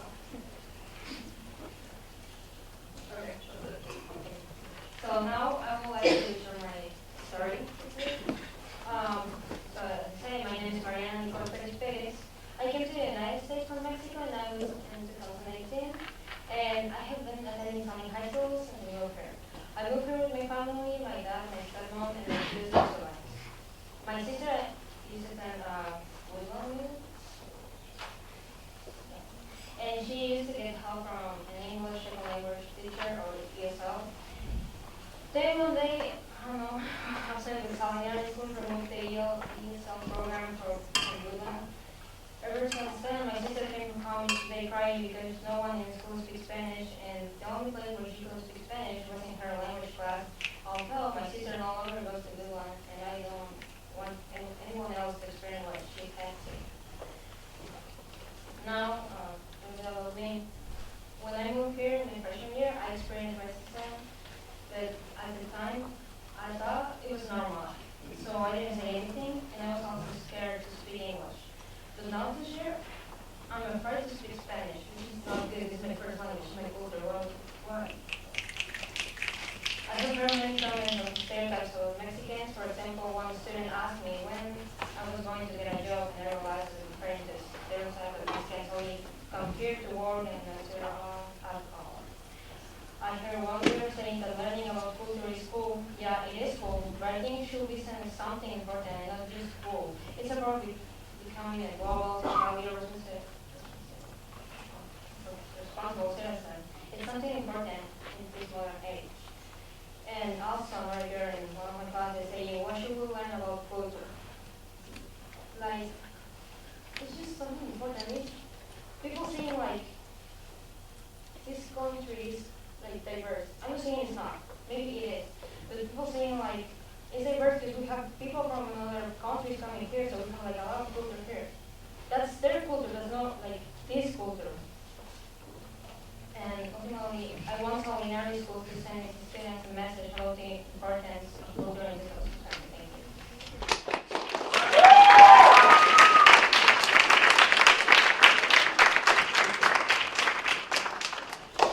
you. Nicholas Ventura.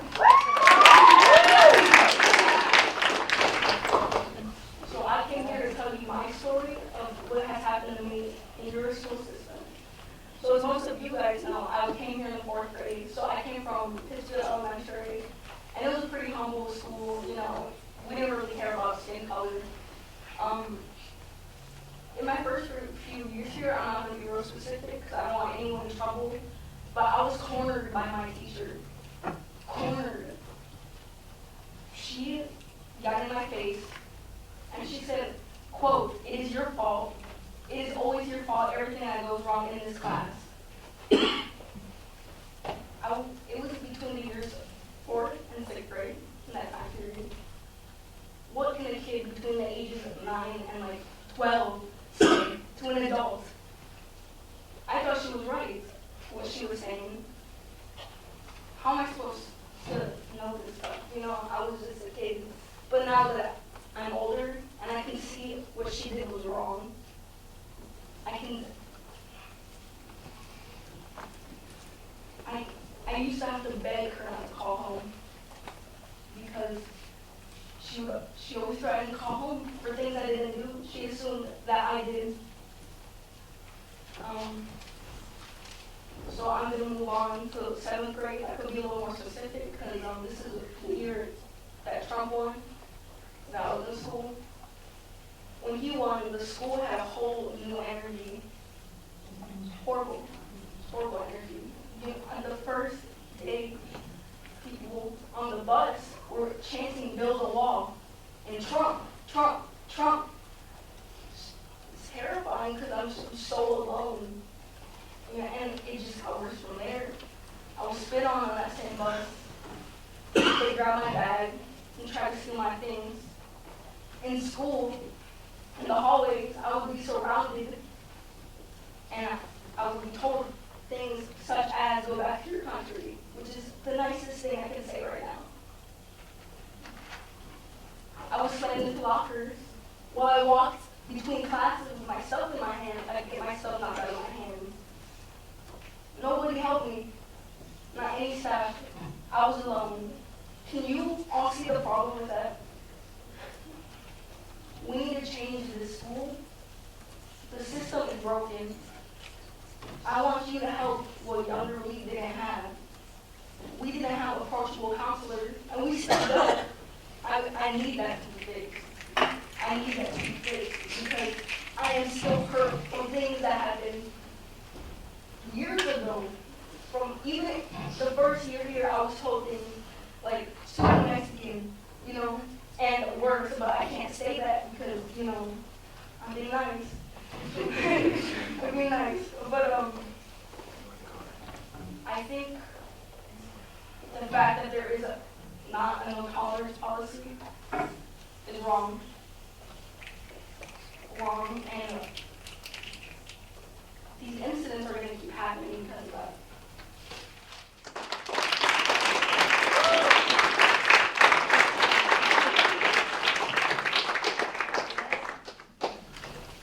Jasmine Kirkland.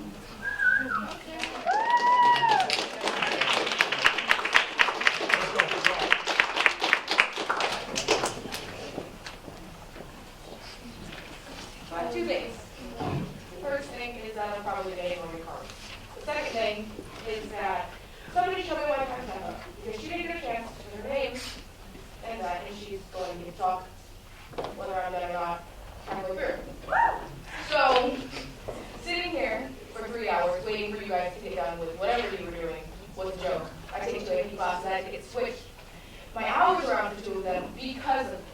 Because 2 of those kids that were in that group chat ended up back in my class, and I got no warning at all. And I was not able to concentrate in my class for that entire day. And they were back joking with their friends about what happened. And high-fiving and just laughing it all off. Because they didn't learn anything. Because you didn't teach them anything. So, everyone up here who wasn't actually listening to us, that's a joke. Everyone over there who was shushing us when we were trying to support each other when we were talking, that's a joke.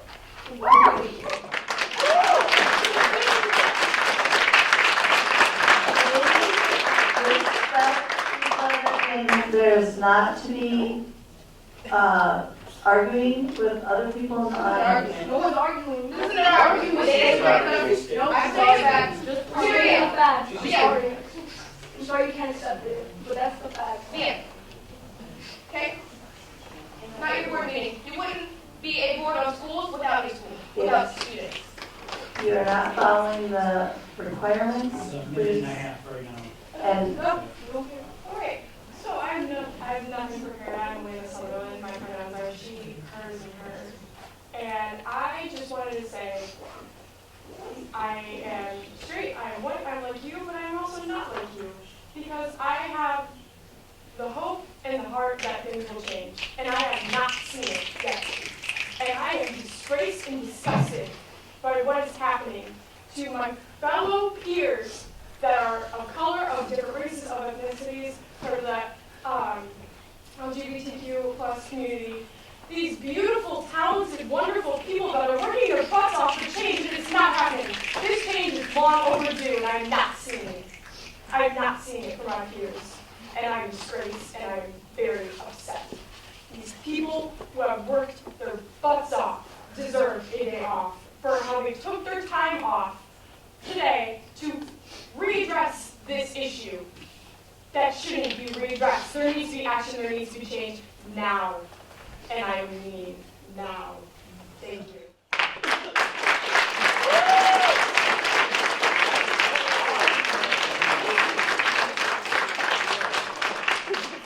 Matt Hamilton.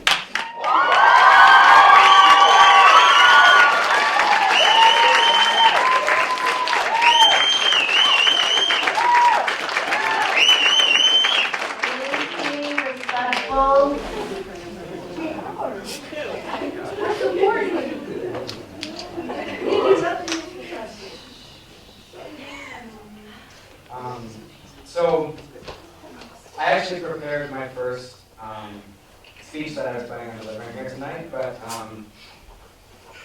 we've heard it. Like, I don't have anything to add. I don't have anything else to lift up. And the only thing I can think to do, and I invite everybody to join me in just showing love for 3 minutes right now.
Yeah, I'm done. This was good. I'm done. I'm out. Sorry. They aren't listening. You don't care. What is it done?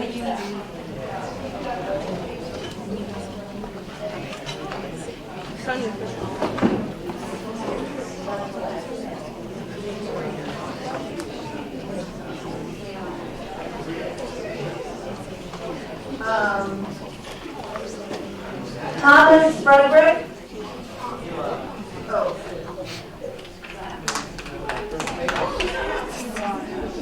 Good. Mark Kirkland.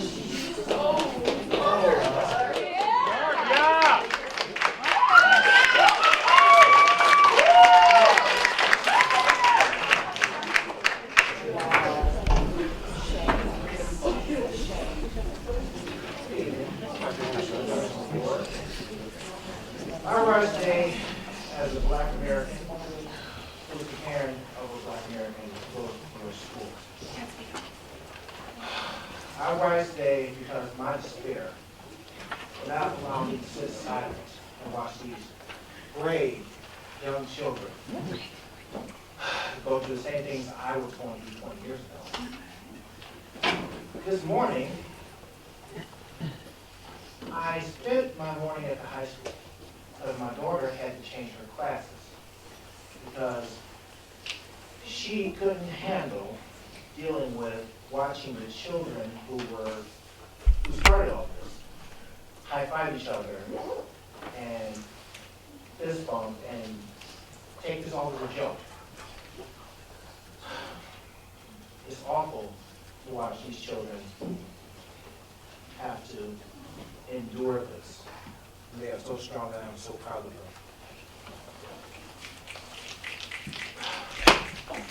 Clearly what you're doing is what you've done to this point hasn't worked, and this has gotten worse. These kids, they're hurting.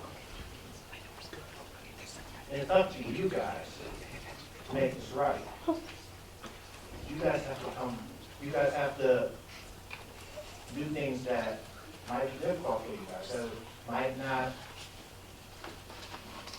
might not play well to everyone in the community, because these kids need to be protected. They need to feel safe at school.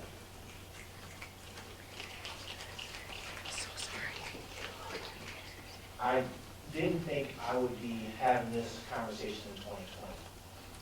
I thought the struggles that I went through, my daughter was going to have to stand here and do this. This is awful. And you guys have the power to change it. You guys have to change it. Thank you.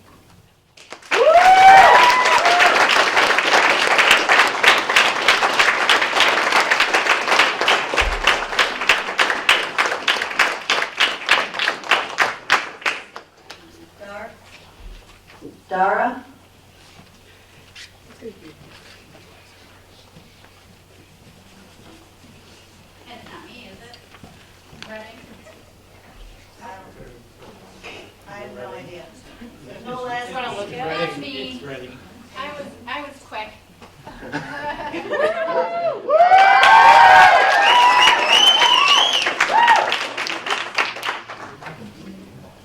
So I just wanted to call out that fierce student because she's my daughter. Oh, don't. And I have a new nickname for her, which is the real Slim Abby. Correct.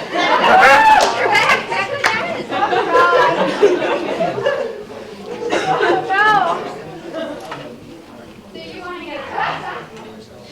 Well, it's clear that our teachers are getting it right because look at these kids. The teachers are doing a great job. But as John said a second ago, policy does need to be made, and it needs to be made right. As we all say today, as we all saw today, the proposed policies were messy. You did not take the time. So in formulating operational policy, the intent is to create a framework that informs, guides, and gives legitimacy to the actions you take. As such, that language must be clear in intent and scope. Your proposed policy modifications contain inconsistent language between required action, either by law or policy, and optional action. When the language used throughout is inconsistent, you create doubt as to efficacy and enforcement. We want to get it right, but actions speak louder than words. You have a room full of students and parents and a wider online audience who heard 4 of you decline a remarkable opportunity to further only improve upon the work that you do on our students' behalf. And I'm positive that that is not what our incredible teachers are teaching our students about how to learn. I look forward to the time when our board members do take the time to get crucial governance right. It's because your intentions to get it right aren't actually not. You need to get it right. Thank you.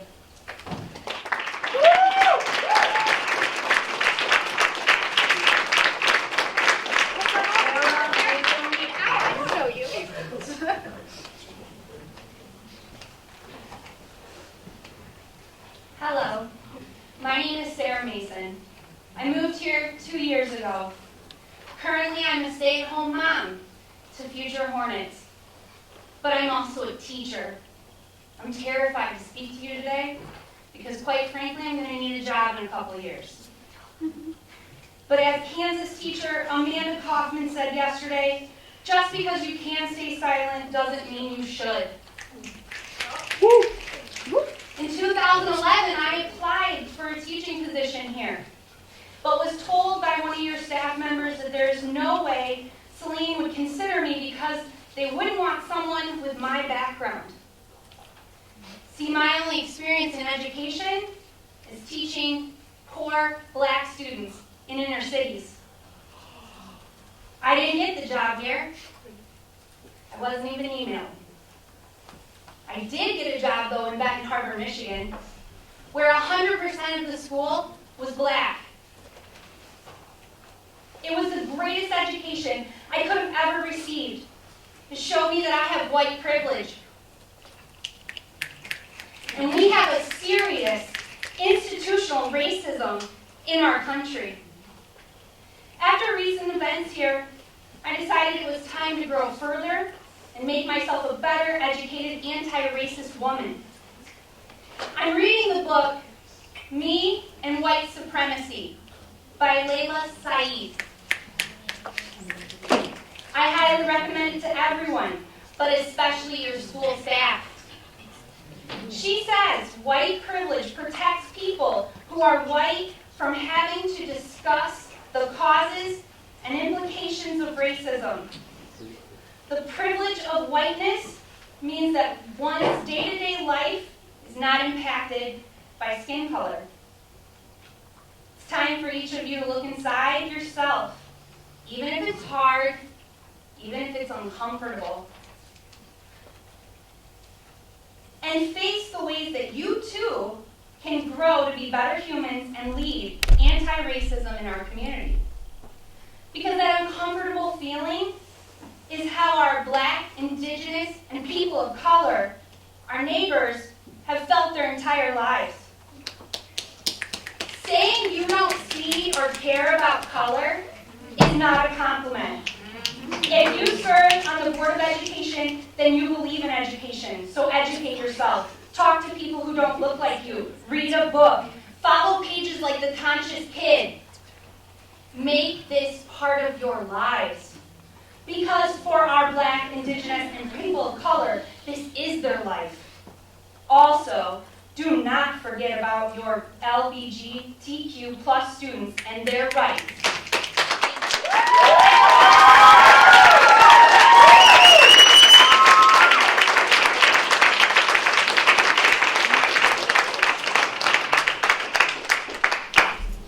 Lisa Slauson.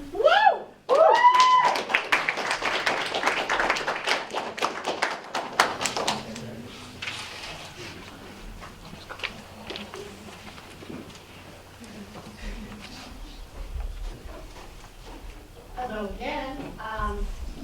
I'm Lisa Slauson, and thank you. First of all, if this is a world-class school district, and I know it is because my children really benefit from it, then look at these kids. This is everything that every board member who's ever sat at this table or the table over at Union School has ever dreamed of. This is what you're here for.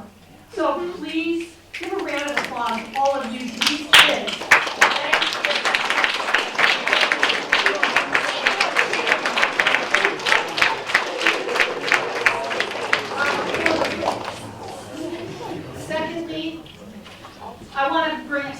for you.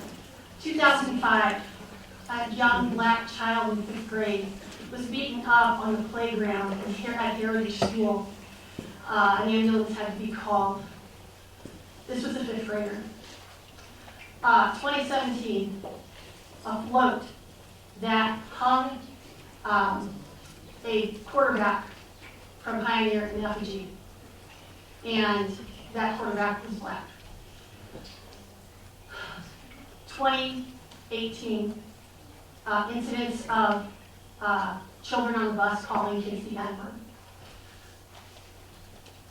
November 2018, I Am Jazz erupted, and a whole lot of people got really mad. So to everybody, these kids have been fighting since November of 2018. And there were kids before them that fought also. We all know that. And so we have to finally say that this is a crisis. And I've seen committees formed for less reasons than this. And we have to get control here because our community, our student community, our teaching community, I'm sure our administrators are hurting. And we have to get behind them with action that is transparent. I know all of you. I know that there's a lot of things that you can't tell us. But now is the time for more transparency. We can't just say to Superintendent Grady that you have to carry the load as far as being public about it. Everybody has to. This is a unique situation. This is a crisis. These kids have endured, and you've all listened since 2018. People have said things. They've talked about, I'm going to say it, they've talked about masturbation. They have talked about that these kids, suicidal ideations don't matter. They have been made to cry. Their parents have been called abusers because they have transgender parents. You need to lead. And like I said, I know where you're at. I've sat there. But you have to lead now for all of these kids, okay? Please, please lead.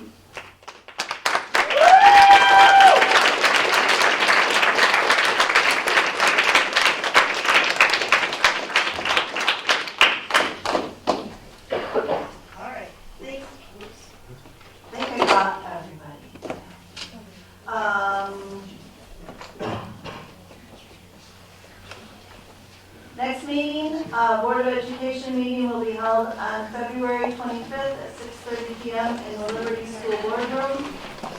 There will be a closed session after this meeting. We will reopen at